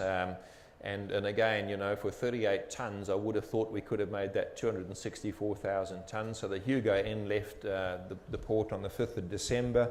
I think that that beats the previous ever biggest bulk shipment out of the Pilbara, which was a record held by Captain Vic Justice as the pilot, he assures me, at 261,000 tonnes. So we're going to see that number grow, and we're fully expecting to see 270 as the next benchmark, 270,000 tonne export shipment. Again, we've done a lot of work around drafts, and I'm going to talk to you about that because this shows you trends and, you know, what has the port done about it and how are we facilitating all of this. But with the work that we've done, we were able to facilitate this on this particular dispatch, the Hugo N, going out at about 19.65 metre draft. And I'll come back to, in the port of Port Hedland, we have a 7 metre tidal range. We have a channel that is in harbour depth of 14.8 metres and a channel depth between 15 and 16 metres with a current that's 2 to 3 knots. The actual departure channel here takes a sharp left-hand bend and the current goes right across it, in and out. So it's particularly challenging.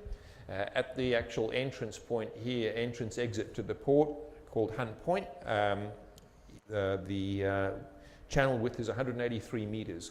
So when you're dealing with a vessel that's 60 metres with a tug on either side, a 12-metre beam, so you're talking about, you know, sort of a 90-metre beam going down the channel to get out, you've got 45 metres on either side, and I guess to me it's analogous to threading the eye of a needle.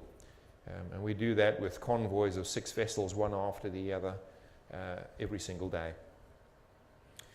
We've put in place a lot of the technology that we've done has gone back and upgrade the dynamic under keel clearance system. So we plan for our vessels to go out with about 90 centimetres clearance, and obviously with squat that can get down to low as 25 centimetres when obviously a vessel's going over a high spot in the channel or in the harbour. But one of the things that we were missing on this is there were always these conservative clearances built into our under keel clearance system, and we went back and changed what we've done and put in live tidal feed monitors, and that was able to allow us to take away things like the siltation clearances and the conservancy in the actual previous feed that we had built into the under keel clearance system, and we've upgraded to a DUKC system Series 5. We also went back in early 2013, and we did a survey of the channel, 640 survey points across the top of the channel. And we realized that back in the 80s, when they dredged the channel, they left a lot of rubble lying around, big boulders this size that the dredgers in those days weren't able to pick up.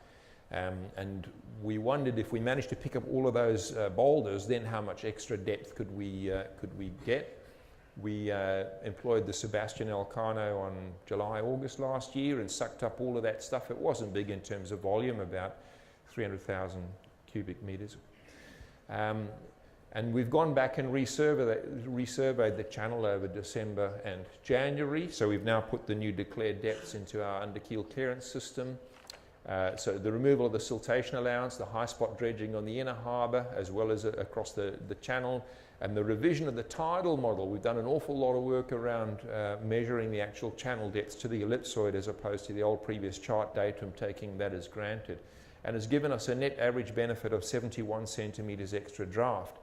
Now, for us, that's a lot of money. So 71 centimetres draft allows us to put on one of these big Cape-size vessels around about 15,000 tonnes extra of iron ore. And at $110 a tonne, that's $1.5 million that we're giving to our proponents for free. No extra cost.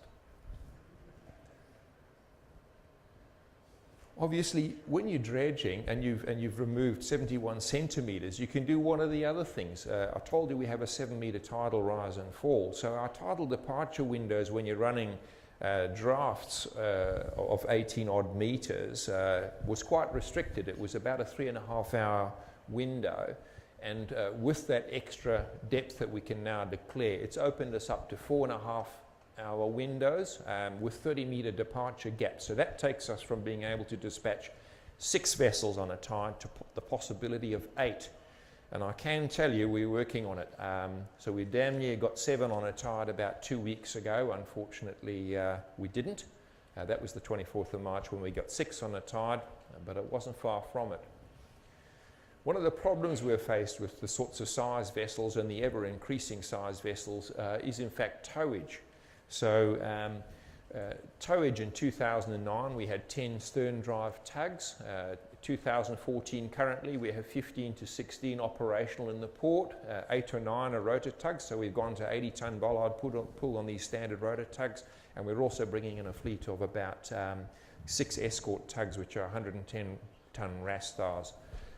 So we've had to go to bigger size tugs. We have a certain way of applying the tugs to these vessels. So for escorting the vessel straight out through Hunt Point and then dropping 1 tug off not far from there, 3 seeing it about halfway, and then the further 2, and finally it's escorted out to the end. So increasing numbers of tugs required and size of tugs required for increasing size of vessels.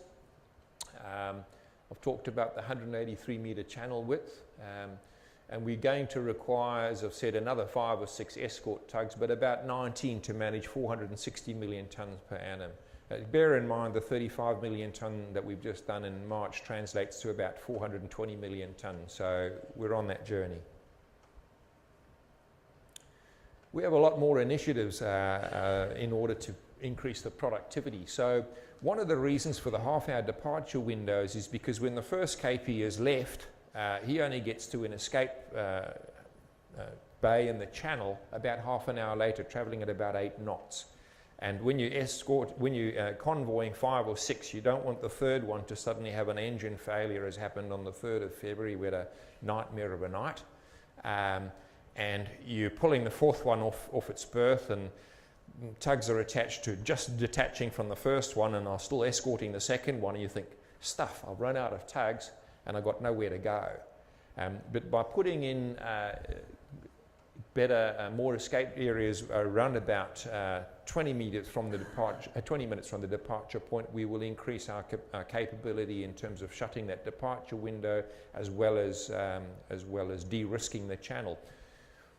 Our particular channel, I think, is BHP's number one on their risk register worldwide. You know, you block Port Hedland, you're going to stop $150 million a day worth of revenue generation. So it's pretty important. And companies like FMG, this is their sole access to market, it won't take them very long to go broke, because when you don't feed the beast at $40–50 million a day, which is what FMG needs to feed itself at, then it doesn't take long to go belly up. We've already completed a survey on 400 meters on either side of the channel, so we can start to work out where these escape bays are going to be. We've done an awful lot of work around portable pilot units. So our portable pilot units feed real live data. They also have interrogative ability. So again, going back to that incident on the 3rd of February with the SA Altius, our harbour master was able to get back up, get to the tower at 1:30 in the morning and start interrogating the what ifs. Do we slow it down? Do we push it to one side? How far can we take it? Where do we go? So they're a fantastic tool of trade and certainly have been a great boon for Port Hedland. I've talked about the improved tidal network and the DUKC series. That bit of work is now complete, and of course has increased our significantly improved our transit management of the channel, as well as managing the risk. Of course, all of that was based on a 2012 model that we actually worked on when I first came to the port. If you remember, I said when I first came in, we modelled and we looked at all the things that we could do, and we sort of getting to having completed that particular model, modelled the port to 495 million tonnes. However, I think that there's faults in the traditional way of actually applying models to port capacity, and so we're trying something very, very, very different. And all of that begs the question about what are you doing about this? And we're doing something in that space, so I won't speculate. But just to go back, I just want to give you some idea of some of the other challenges that we faced in the port. And again, ports are just big logistics centres. How do you manage the logistics? This is a picture of our Utah berth at night. It has 13 stockpile areas here for different proponents. And it's iron ore, but it also ships manganese and chrome and that sort of stuff. It's road fed, so the road runs around it. We've increased throughput at that berth since 2012 of up to around about 1.78 million tonnes a month. So March is also up there from a throughput of sort of 800,000 tonne a month. So very, very significant increase in productivity. Some of the challenges that we have there was it was originally designed to take 6 million tonne a road and 12 million tonne by slurry pipeline. As it transpired, we've now built all 18 million tonnes worth of stockyards to be road fed. So you've got to start to go back and say, hang on, how many trucks is that, and what type of truck, and how are we going to manage it? So here's some of our statistics. So a quad is a quadruple road train. So we run trailers in Western Australia with 4 trailers behind the prime mover. Total payload of that quad road train is 110 tonnes. So by July 2013, we were able to run 448 in 24 hours. And we've steadily moved our capability up to, in November, we hit an all-time high. That was this month here, and March is not far behind it. 626 quad road trains per 24 hours. November, we did 16,342 quad road train deliveries to that facility. That's one quad road train delivery every 2 minutes of every hour of every day for the whole month. So very, very significant amount of trucking going on. Some of the other things that we've got at Utah to optimize performance, the Cavitec mooring system, and again, real challenging because the mooring system wasn't designed to sort of walk up and down the side of a vessel when you have a 7-meter tidal rise and fall and passing vessels on a corner in the actual harbour. So we've learnt an awful lot, and I would suggest anybody wanting to look at Cavitec, welcome to come and have a look-see. We've put an awful lot of thinking and technology into there. We've now commissioned Stockyard 2, so we're expecting to see even more throughput go through Utah. At 1.8 million tonnes in a month, by the way, is an annualised run rate of 22 million tonnes. The facility was designed at 18, and we're going well north of that. 2011, the average gross loading rate, 2,500 tonnes per hour. We're running at 3,500 tonnes, so we've done all the usual things, you know, gone back and looked at what slows you down and belt speeds and motors and all of that sort of stuff. However, we're going to be moving that up to about 5,000 tonne an hour with the current program that we have in play. Just going back to the ports review in Western Australia, we have a ports review on, and from the 1st of July, legislation should go through finally the upper house this week. We are amalgamating all the ports at the top end, so there's Port Hedland here somewhere. All the ports from this side all the way through Dampier and all the way through to Onslow will form under one port authority with all the oil and gas outlets and so on. It's a total of 12 ports. So they will be consolidated under one management team and one board. It gives a lot of benefits, so single entity oversight for all shipping across the top of the Pilbara, because if Port Hedland is doing what we're doing, I can assure you that go back to Rio's facilities in Dampier and at Cape Lambert, they're growing at equally a faster rate, as well as Woodside, Chevron and all of those people putting in facilities if they haven't already got them in the Pilbara. We would be looking to leverage our operational capabilities. As Port Hedland, we have terrific, for example, dredge management and engineering capabilities, and we think applying that sort of type of approach across all of those ports will facilitate additional trade. It also provides a single point of contact for proponents and streamlines processes, environmental DA processes and all of those sorts of things. One of the big problems we face in the Pilbara is retention of people. You know, we had a ridiculous situation 4 or 5 years ago when the harbour master in Dampier wanted to apply for a role as a general manager operations in Port Hedland, and he had to resign from one and go and join the other. It doesn't make any sense to us. You know, if you want career continuity and growth and so on, you have to have the capability of doing that. So this amalgamation provides for that. And there's just some pictures, Port Hedland, the Hunt Point here, and obviously these berths are being constructed as we speak. Those are all finished, and there's more being constructed there in terms of cape size.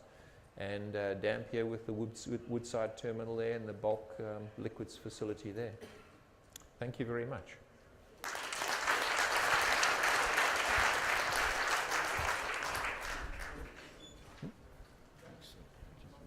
Oh, sure.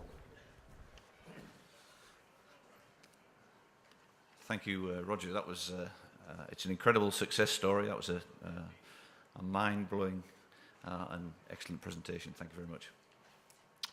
Now, while Australia has the world's biggest bulk export port, Danish shipping company Maersk has the world's biggest container ship, the Triple E class.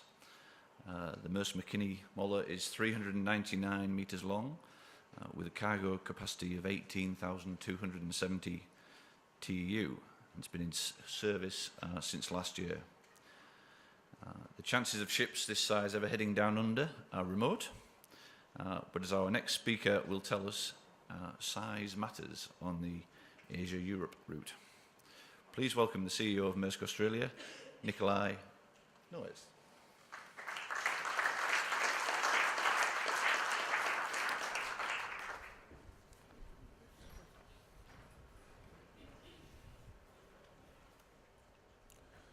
Morning, everyone. So, yeah, I don't know how we follow up on this, but we'll stay with a large theme. I'll move forward with this one. The ambition today is talk a little bit about why we are getting the Triple E's and why they're called the Triple E's. So I take you through E by E, and a little bit also about how they're doing today, and some of the challenges we have faced and how we've overcome them. I would have to say early on here, as a disclaimer, so my background is more on the commercial side, so if you were looking at a breakdown of bolt by bolt on how these vessels were put together and the size of them and the brake horsepower, etc., you probably have to refer to a Wikipedia site somewhere. But we wanted to just start off with a video to get the technical part running. So if I could just ask our IT team to run the video.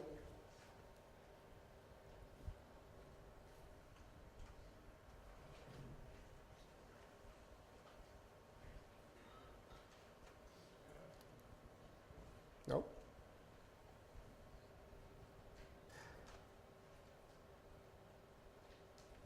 I would say, though, it's worthwhile paying attention to it because we do have a competition where you can win yourself a Lego model of a Triple E model, and the instructions there are not always what they're supposed to be. So if you follow this one, that will give you a head start on how to put it together.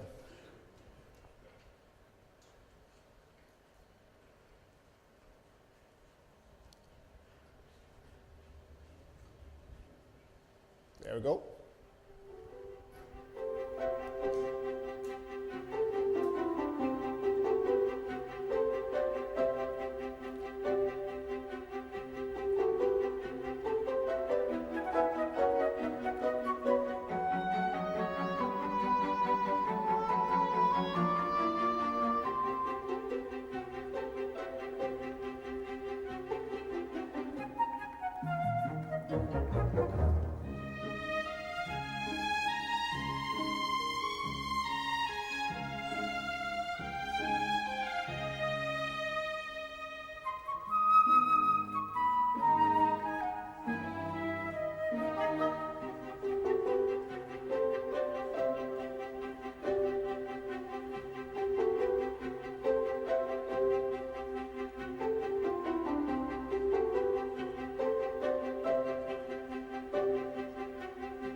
There you go.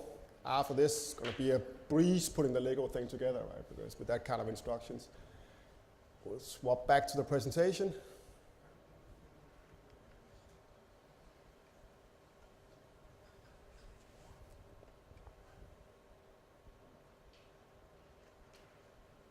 There we go.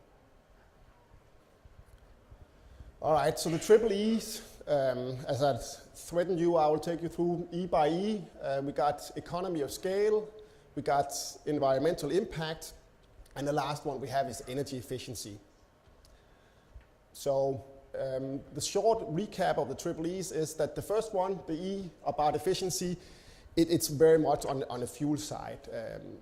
The size of the vessel, design of the vessel, the engine choices, the design choices have made that these vessels now, for us, turns out to be about 35% more energy efficient or fuel efficient than what we see as the average size vessel on the Asia to Europe trade. And that there's a direct correlation between that and the environmental impact. So we see them on a per container basis to be about 50% more efficient from a CO2 point of view than the average that we are seeing now on the Asia-Europe trade. So a very significant impact in terms of efficiencies and lower environmental impact. And lastly, also on the economy of scale, it is about size in terms of unit cost for us in the container transportation. So we'll get back to that as well. But you will have seen some quite significant jumps in the size of the vessels coming out of the shipyards. So the first E about the environmental impact. We do recognize as a shipping line that we do leave a lot of waste and other elements of impact on the environment behind. And they're very big numbers. These are 2012 numbers, but for Maersk Line, 31.7 million tons of CO2. So that was really a driver behind us wanting to go bigger. And the ambition is that we want to still be a facilitator of global trade, just like you want to do that in a terminal business and a port business. But we didn't want it to be a trade-off. It shouldn't be about, do you want to have global trade, but then compromise on the environmental impact. We have an ambition about making it not a either or, but an and, that transportation can actually be a facilitator of trade, but also could be done without any real harm to the environment. So this is where we're coming from. This is what we're saying is that we want to position shipping as a very efficient but also low impact way of transportation. We want to be able to say that globalization is here to stay, trading among countries and among continents are here to stay, but it has to be done in a way where there isn't a negative impact on it.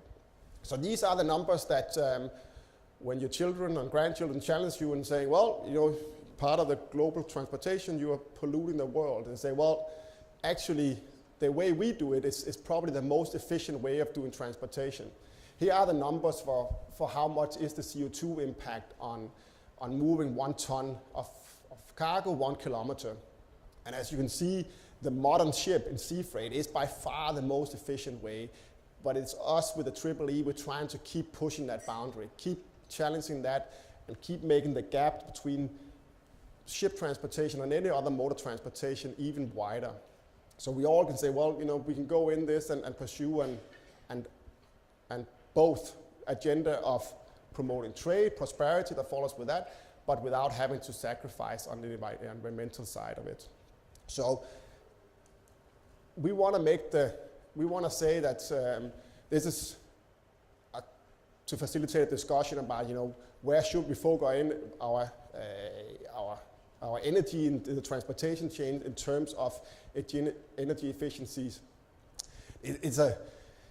It's a calculated example, and I'm sure that there's a lot of variables goes into it, but we try to capture what the CO2 impact is of carrying 1 pair of shoes.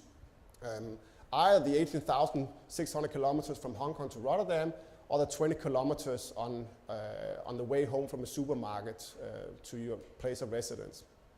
And it's very evident that it is, you know, the last mile or the last 20 kilometers here have quite a significant impact. And we want to get to the point where the 18,600 kilometers, that is pretty much a non-factor. As long as we agree that we still need another pair of shoes. But, you know, I spoke to my wife about it, and apparently we do need that pair of shoes, so that's a given. So now it's more a case of how can we transport that pair of shoes as efficient as possible. And I think we're getting to the point where we say, no, it isn't a problem that your shoes are made somewhere else, because the ocean part of the transportation actually is a very small impact on the whole transportation chain. So how are we doing in terms of positioning ourselves and the industry as a low impact part of the logistic chain?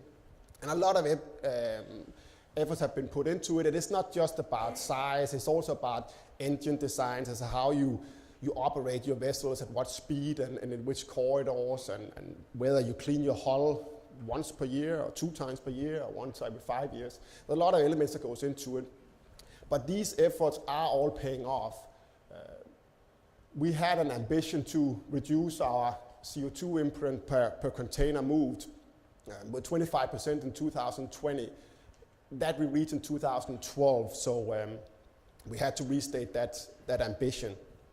But it really has gained a lot of momentum, and just last year, as a shipping line, we took our CO2 imprint, CO2 creation per container per mile moved down with another 13%. So there's a lot of momentum in this, and a lot of that ties into the size of the vessels, that pursuit of bigger vessels is a key factor in us achieving these targets. And it is something that's becoming more and more relevant, especially for our customers. And we would like to get to the point that we say, well, it's not our savings. We can go to the IKEAs and the Nike of the world and say that actually it was you who saved that by using these particular vessels. About 19% of our customers now, we have pretty detailed discussions about what is the CO2 impact of their particular shipments around the world, because they have the same requirement to inform their customers and their stakeholders. And that 19% has been sort of rapidly increasing. I think just 2 or 3 years ago, it was a very few customers we had that discussions with. So that discussion is now coming to the forefront, and I'm sure it's going to be something we're going to be having with you as well in the future. That was the first E. The other E, the second E, is the environmental element. And of course, there's a little bit of a pass over the energy efficiency and environmental impact, but this is to a large extent how scrapping an old tonnage is done today. And it's not a pretty sight, and it is not something that we want to be associated with as an industry. It's not only messy, but it's inefficient and have quite a toll on the environment, but also the people working in that particular industry. So while it's a long way away, we certainly hope to have our Triple-E vessel sailing for another 25 to 30 years. We have done uniquely set up, we made a cradle-to-cradle passport, meaning that every piece that goes into the vessel has been marked and categorized and said this is the exact size, dimension of the part, this is the exact elements of what kind of grade steel is it, and there are other elements in there. So it really can been put together as a Lego block with each little block designed and tagged for what is what it's constructed of and how can we recycle it in the future. So once they eventually end up in a recycling process and are being turned into razor blades in 25 to 30 years, it will be a much more efficient process than what we have today when we recycle vessels. The last E is about economy of scale, and I guess the first question is, well, we know why we did the other E's. It was about the environmental impact. It was about energy efficiency and use. The last E, to a large extent, is driven by this chart. What you will see is the orange chart. That is our average rates as a shipping line, or shipping lines globally. It only goes up to 2011, but that is just because it's too painful for me to look at the last 2 years, because there we saw another 6 and 7% year-on-year drop in our average rates. At the same time, as you know, world inflation has been ticking along, going upwards, and the bunker cost, which is the biggest single cost element in our business, has gone up as well.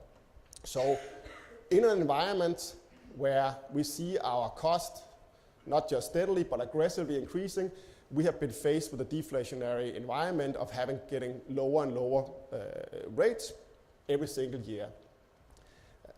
And that trend seems to continue. So this has also been a response from our side and say, well, if there is an expectation that we have to deliver more and more cost-efficient transportation every year, even though our underlying cost goes up, we will have to think differently, and part of that is going to larger vessels where you have that economy of scale and can drive cost out of our logistics chain.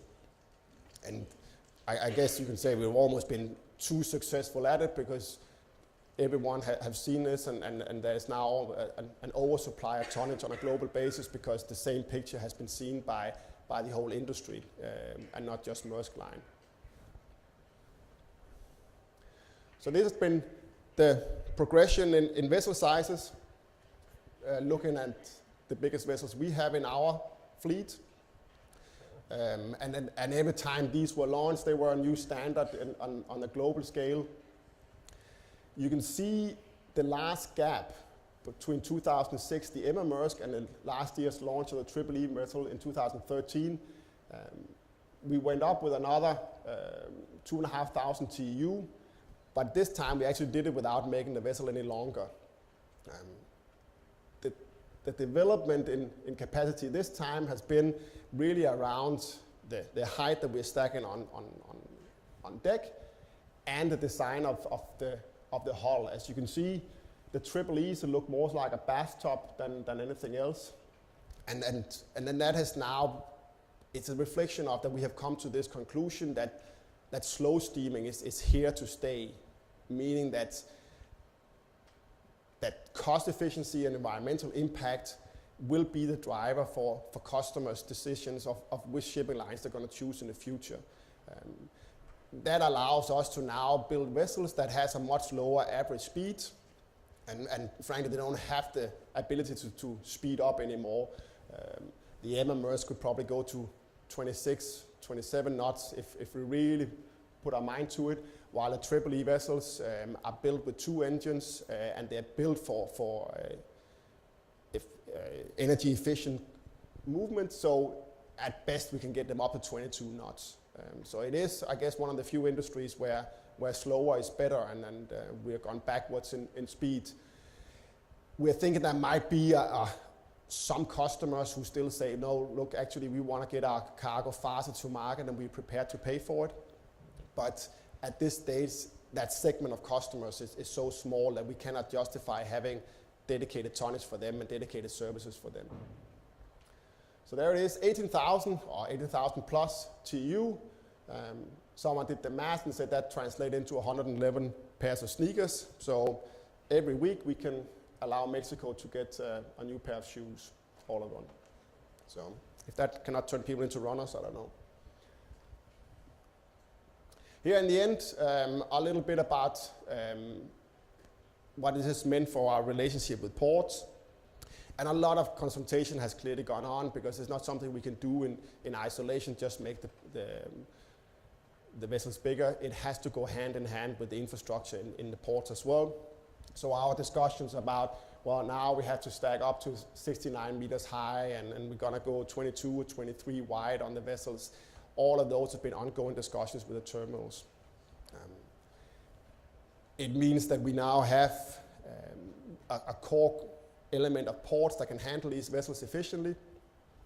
We still have a few outliers. I think we still turn the vessel in Gdynia, so we operate it from both sides. So there's still room for improvement, but eventually the terminals are catching up to these as well.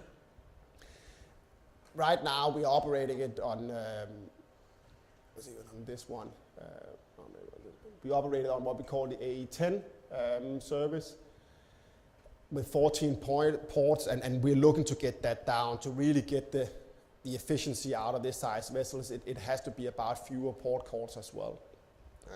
And that's also one of the drivers why we're going into a partnership with some of our competitors about bundling our services together under the P3 banner, so we can have these vessels and maybe take the rotation down to 3 ports in Asia and 3 ports in Europe.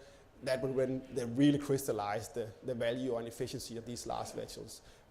When you had to go to 14 ports, they're somewhat diminished. So there's a lot of efficiency gains still to be driven out of these vessels once they get perfectly deployed.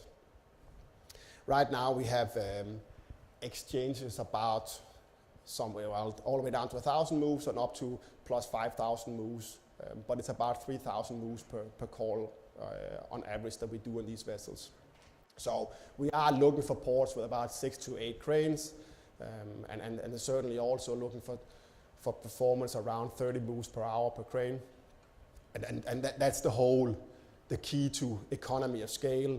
If it is that we have to compromise on the port stays by making the big vessels bigger, then a lot of that efficiency goes out the window. So we are very keen to work with the terminals and the ports and say, for us to really gain the benefit of these larger vessels, it has to be that partnership of working together.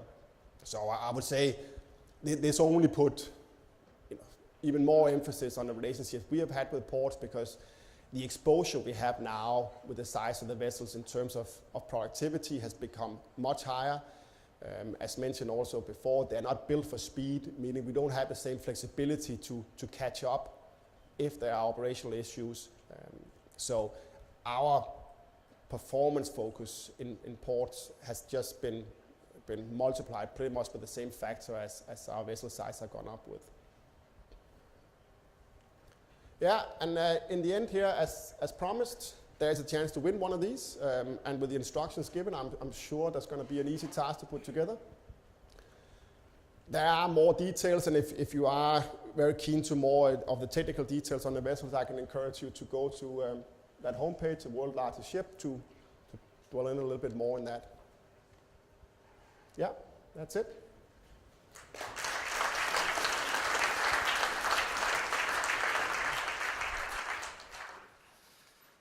Thank you very much, Nicolaj. As you've just seen, the EEE is huge, and few ports in the world have the capacity to handle its length, beam and draft. But as more shipping lines are now ordering similar size ships, the pressure is on to invest in port infrastructure to cater for these giants. The port of Busan in South Korea is certainly taking up the challenge by redeveloping its north port and constructing the Busan new port. Explaining this port investment to us today is the acting head of international affairs for the Busan Port Authority, Mr. E.H. Lee. Please welcome him to the stage.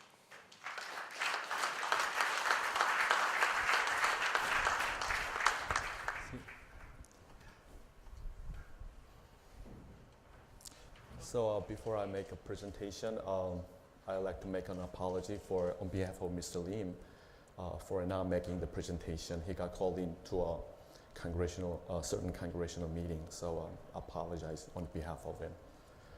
So this is about what we did for EEE. I mean, the accommodating the biggest container vessels in the world.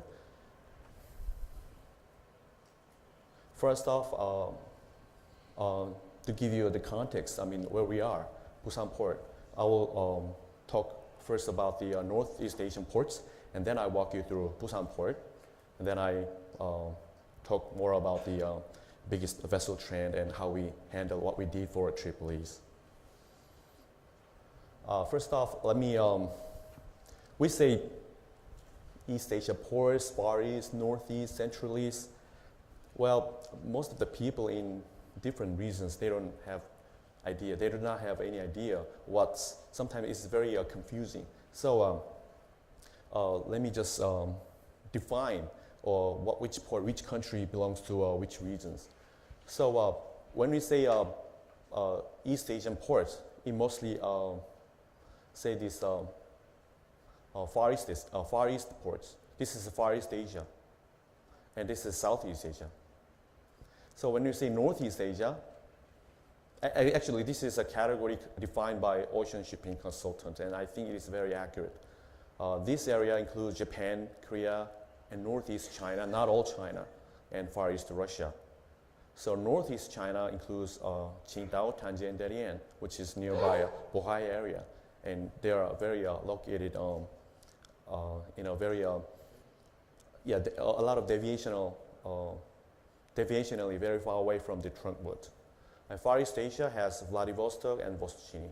Central East Asia, East and South Asia, Taiwan, Hong Kong.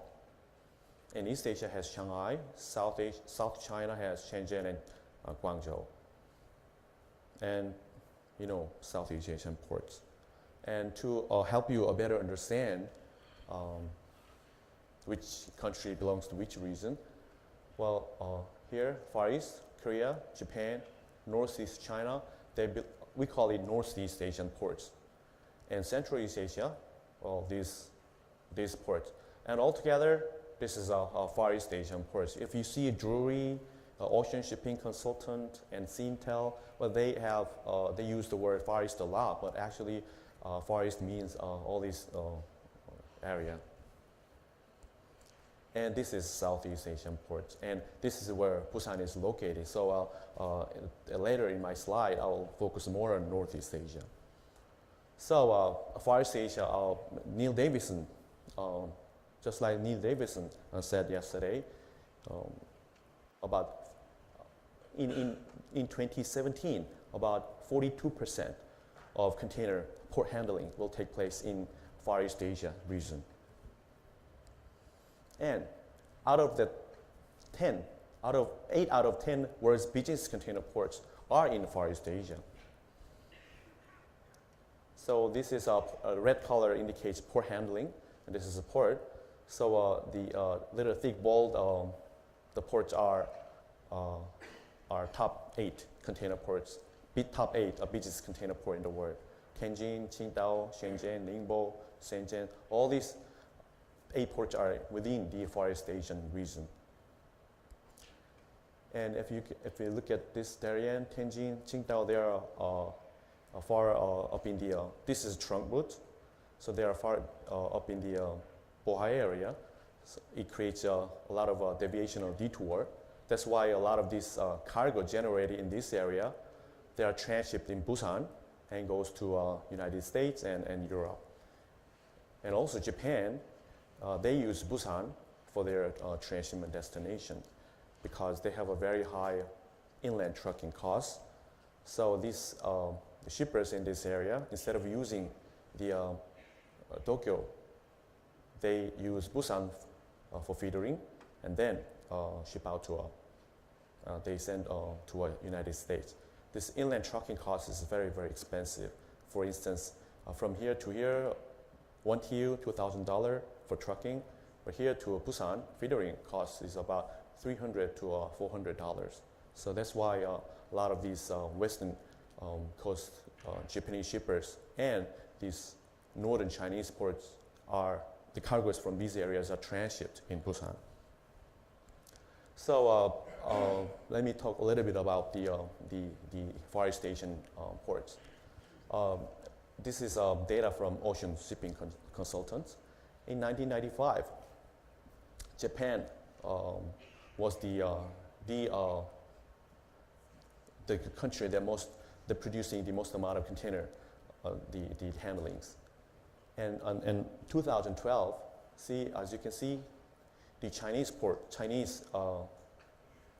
is takes up the biggest market share, the 54%.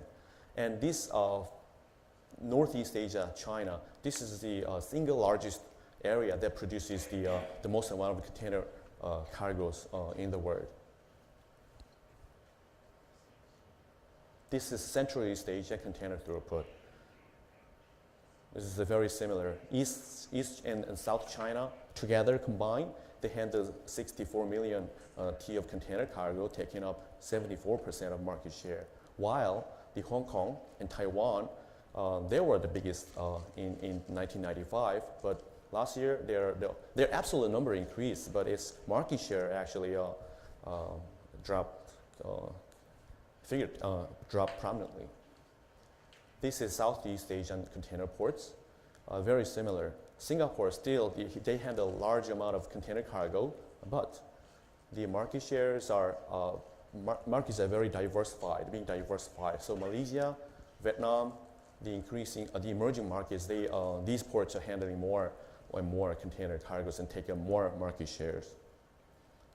So demand and capacity-wise, Northeast Asia, Central East Asia, they have a more than 100% capacity utilization, while the Southeast Asian ports, they have overcapacity when you look at this data. So Busan is very strong in transshipment cargo. So let's look at the global transshipment volume incidence.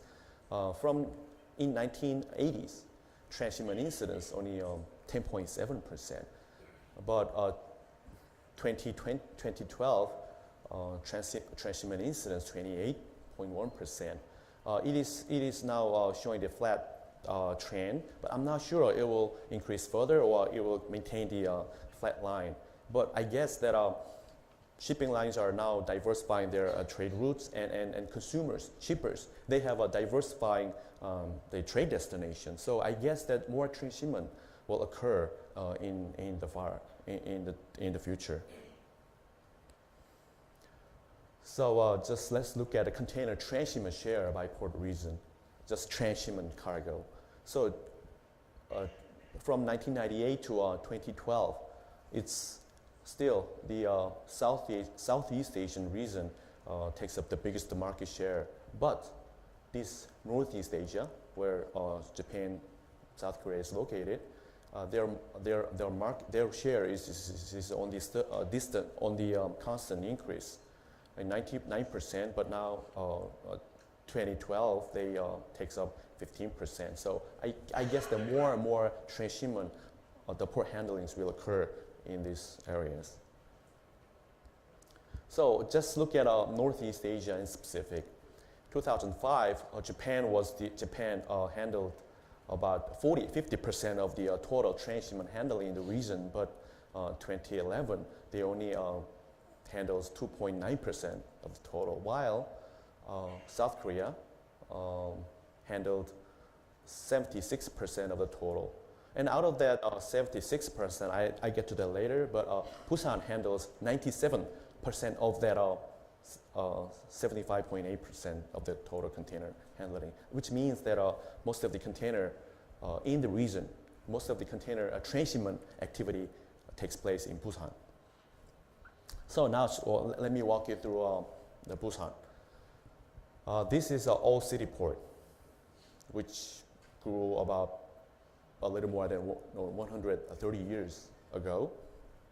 Most of the container, local and transshipment activity, the container activity took place in this region up until 2006. 2006, when we have a first phase of a new port, a modern container terminals. But still, I said modern, but still Cityport has still modern container facilities. The newest container terminal in Cityport was built 2002, but still it is very, very much modern. And Newport is 25 kilometers off the west, and I'll focus more on Newport because this is where most of the big container vessels are now calling at Busan. So this is a picture of Cityport.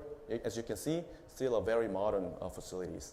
Annual capacity, 6 million TEU, water depth 15 meters, and 20 container berths. And this is Newport. This opened 2006, and then phase by phase, we further developed all these container terminals.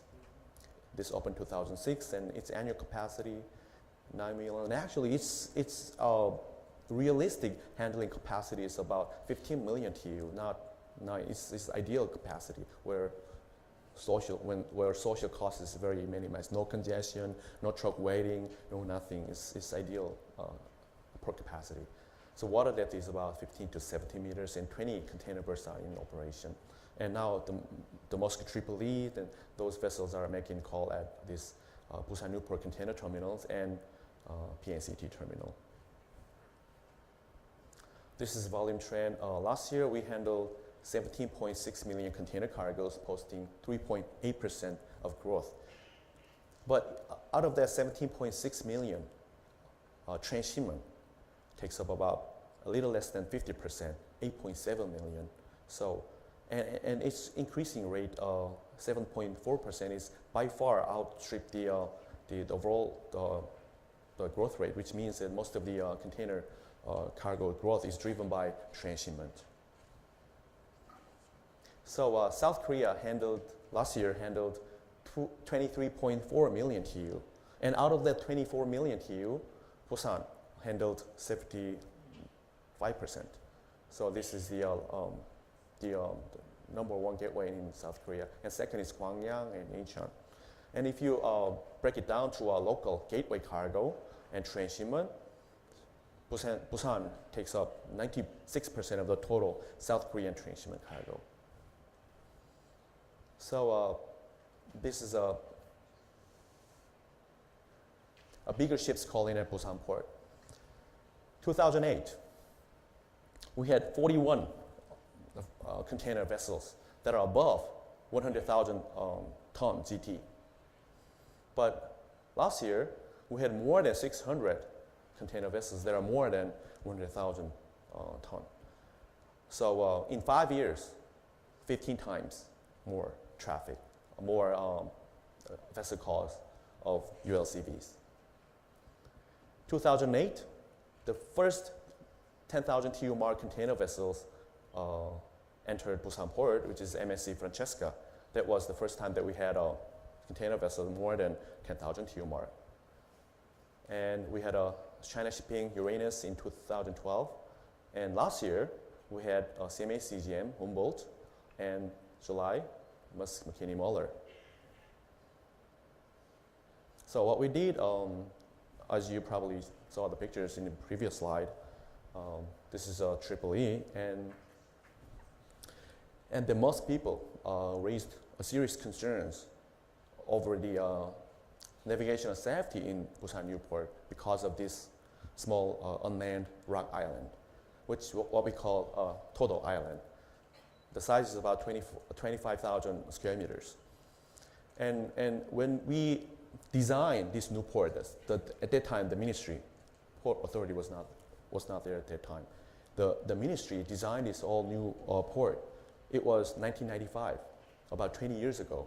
So nobody expected to have this 18,000, 20,000 TEU vessel come into the world. So it was not a concern at all. And 2008, when he had the vessels bigger than 10,000 TU mark, the rates were also issued that is it safe, and pilots were complaining that they are not so sure about this about navigational safety of the Busan Newport because of this island. So most people had the same concerns, and they came to visit us, and blah blah blah. It's very difficult, and if it's not safety is not guaranteed, they will not come. So we look at several conditions, and key crane, key walls, we didn't have any problems, and pilot tugs, 2 tugs, VTA system, no problem for Tripoli. The only problem that were raised is that channel depth and total island. So we decided to carry out the safety simulation. This is a full mission bridge real-time simulator. So we commissioned this all simulation study tool with some funding. And we invited several pilots to carry out all this system to all this simulation. So it's entering, unloaded, entering, loaded, departing, unloaded, departing. All these situations and wind, water depth, tide, navigational buoy, and total island. All those things got factored into simulation. And so simulation result, if it scored 0, it's normal. 1, 2, 3, it's safer. And it scores minus, well, it's dangerous. So when entering simulation, scored +0, +1.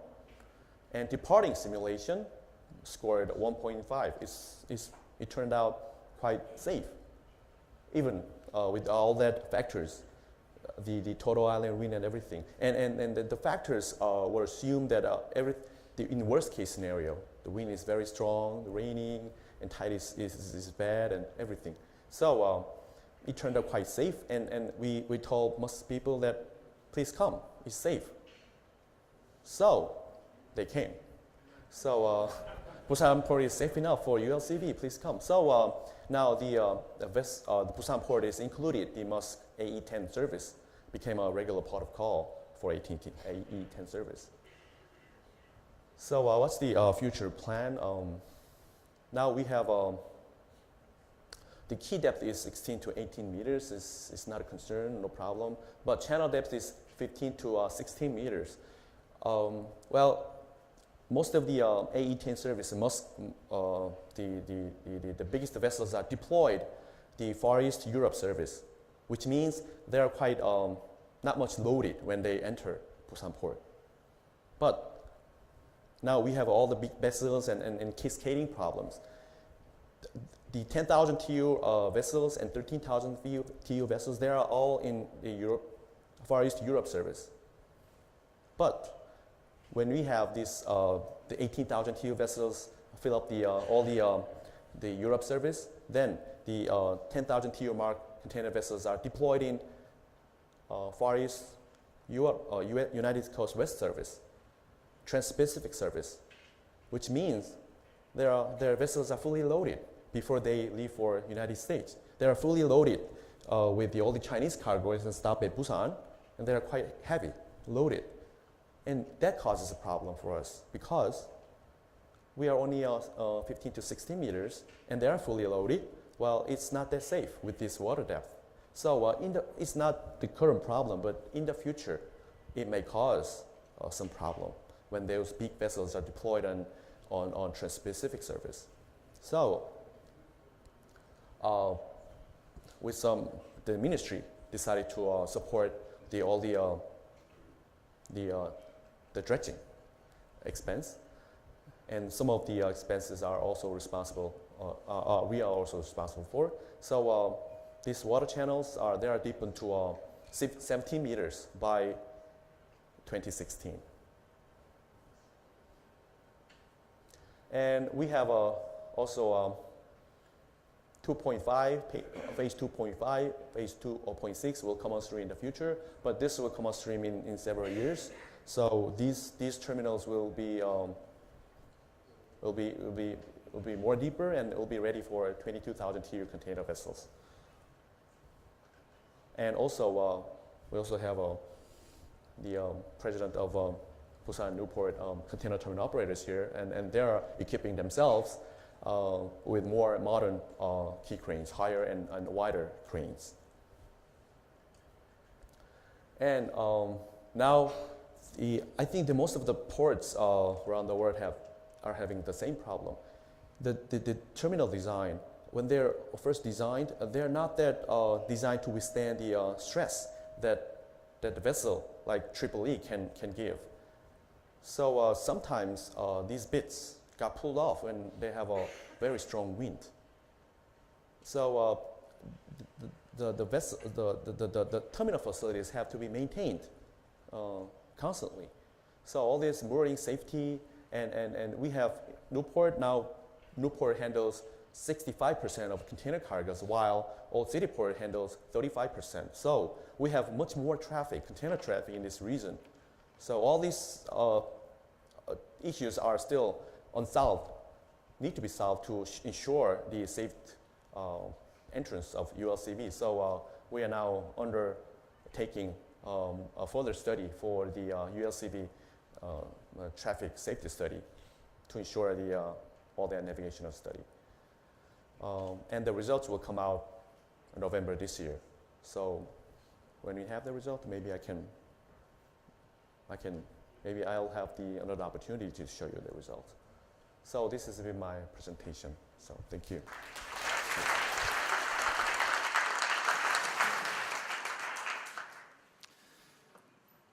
Thank you very much. Okay, we've got some time for some questions now, and I'm sure that from the three very interesting, very varied presentations, there'll be some interesting questions come forth. So, do we have a microphone, please? Can we just? If again, I'll just remind you to be so kind as to say who you are and where you're from. For your question, that would be really good. Thanks. My name is Shinohara, Osaka Port Corporation. I have a question to Mr. Lee of BPA. And as for the container terminal operations, those functions will all be transferred to the new port, or the part of it still remains at the North Port? We receive that question a lot.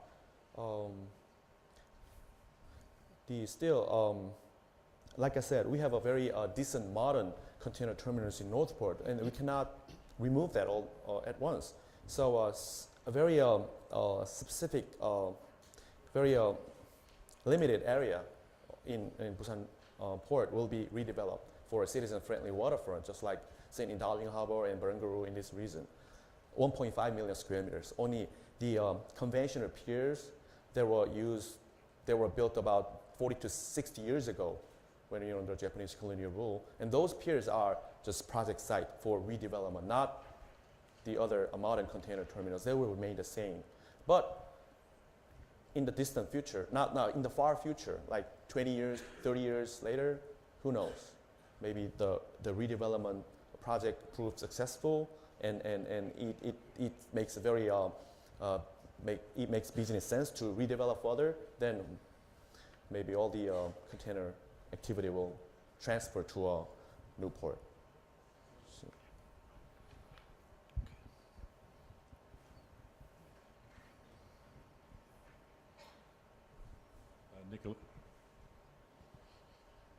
Nicholas Whitlam, I'm the chairman of Sydney Ports Corporation.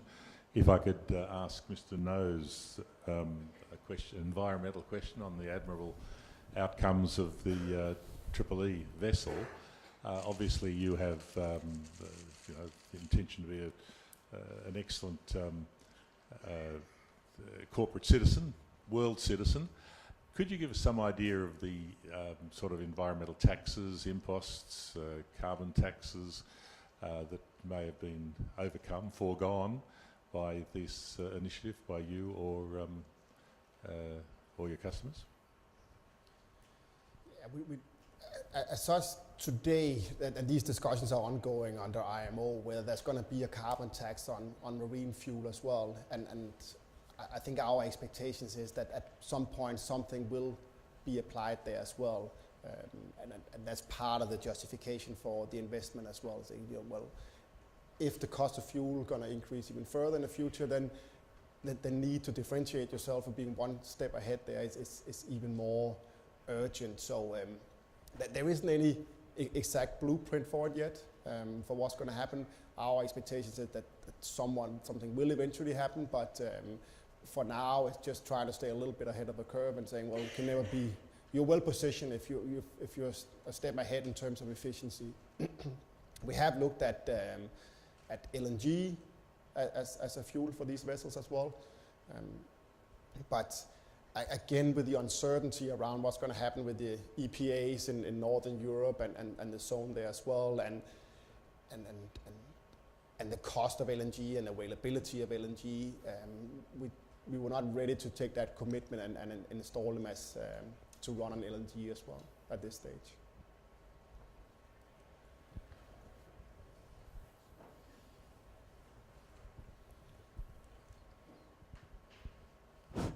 Harry van der Weijden, Port of Amsterdam. I have a question for Mr. Noes also from Maersk. I see, following the last question, that you focus a lot on fuel efficiency. How about the other things, about the SOx and the NOx? Because is it not very easy to say that you are, it is a little bit critical, is it not very easy to say that you are very climate friendly, but the costs are saved back because you pay less fuel costs if you are efficient. It's very smart, of course, but then you say our Triple-E vessels have 20% less CO2 emissions. But is it not very easy to say because you earn your money back because you pay less fuel prices? No, there's certainly no hiding that, right? I think the most efficiency or the most effective efficiency drives is that when you have the win-win, because if it's just us saying, well, we'll do this for free and be a good corporate and citizen, that when you have that win-win where you can lower your operation cost and thereby also have a lower impact, that's clearly those that we're pursuing. We have also taken steps where we've gone ahead and said, well, let's use low sulfur fuel in ports where it wasn't a requirement yet, and say, well, that's just us more being a good corporate citizen and positioning our brand as well, and we're taking those decisions. So we have done that in ports and seen where that would be an uptake with customers, but it has been slow. We have very few of our customers who's prepared to pay extra for it at this stage. So in the environment we are in with lower rates every year, it's been very difficult for us to go ahead and just do something on a purely voluntary basis where it would be a directly cost out for us. But so we have done it in a few cases, but clearly our ambition is to pursue these win-win solutions where it's lower cost for us and lower environmental impact. Yeah. Thank you.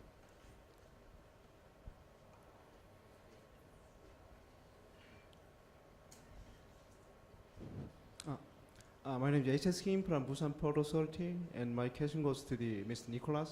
And I'd like to ask, what is your next plan for bringing these gigantic ships to the market? Are you planning to building much bigger than Triple-E class now? Yeah, I don't think we have anything ready for bigger vessels, and it is that as the vessels grows, there has to be an alignment with the amount of volume that grows and the size and the infrastructure as well. And I think if we go and bigger vessels that will have a requirements of such a size that it will only be us using it, that particular vessel type that is using it, and we then have to, our terminal have to justify the whole upgrade cost only for one vessel for one call per week. Then we will very likely forgo some of the economy of scale that we are seeing. I think that in Busch and there's the infrastructure they are developing and building now is not just for our vessel size, it's actually for everything above plus 10,000 TEU. So for us to take to the next step, we would have to see more cargo growth as well. So it's not a case of that will apply only having one even bigger vessels coming one time per week, because then we also know that we're going to put a lot of strain on the infrastructure and a port operator. So there's nothing in the pipeline right now for bigger vessels. Okay, we've got time for one more, if there's one more out there. Oh, there we are. Tony.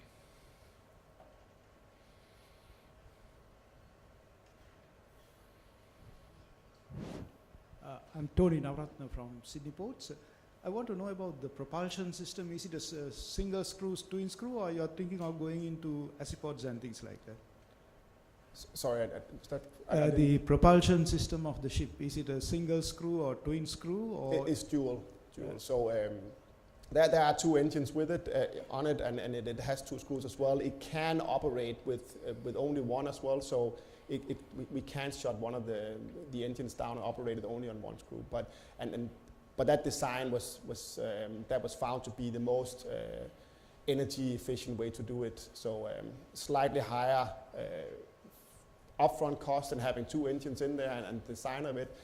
But the expectations are that with the fuel cost that we have, that's going to be a reasonable payback on having two engines in there. Are you thinking of going into acipods like passenger vessels, the electrically driven propellers? That's probably at this stage where I play my salesman's card and say sorry. I'll be happy to have a word out with you afterwards and see where we can find that information. Now I'm into the speculating stage of things. Okay, gentlemen, thank you very much for the presentations.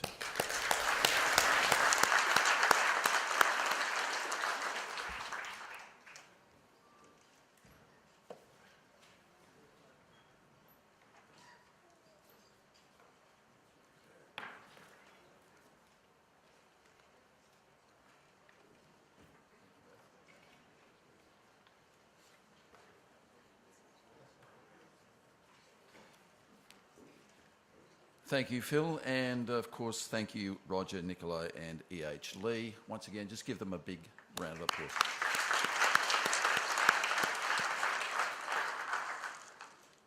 As Nicolaj alluded to, that jar is where you put your business cards if you want to win the Lego Triple E. Okay? And that will also appear at the registration desk, and you have until 3:30 this afternoon, and that's the cut-off. Okay. So that concludes this session. Please make your way outside for morning tea. You have about half an hour. And we'll see you back here at 11:45 for session 6, which should be very interesting, as Hamburg's going to tell us all about their conference next year. Thank you.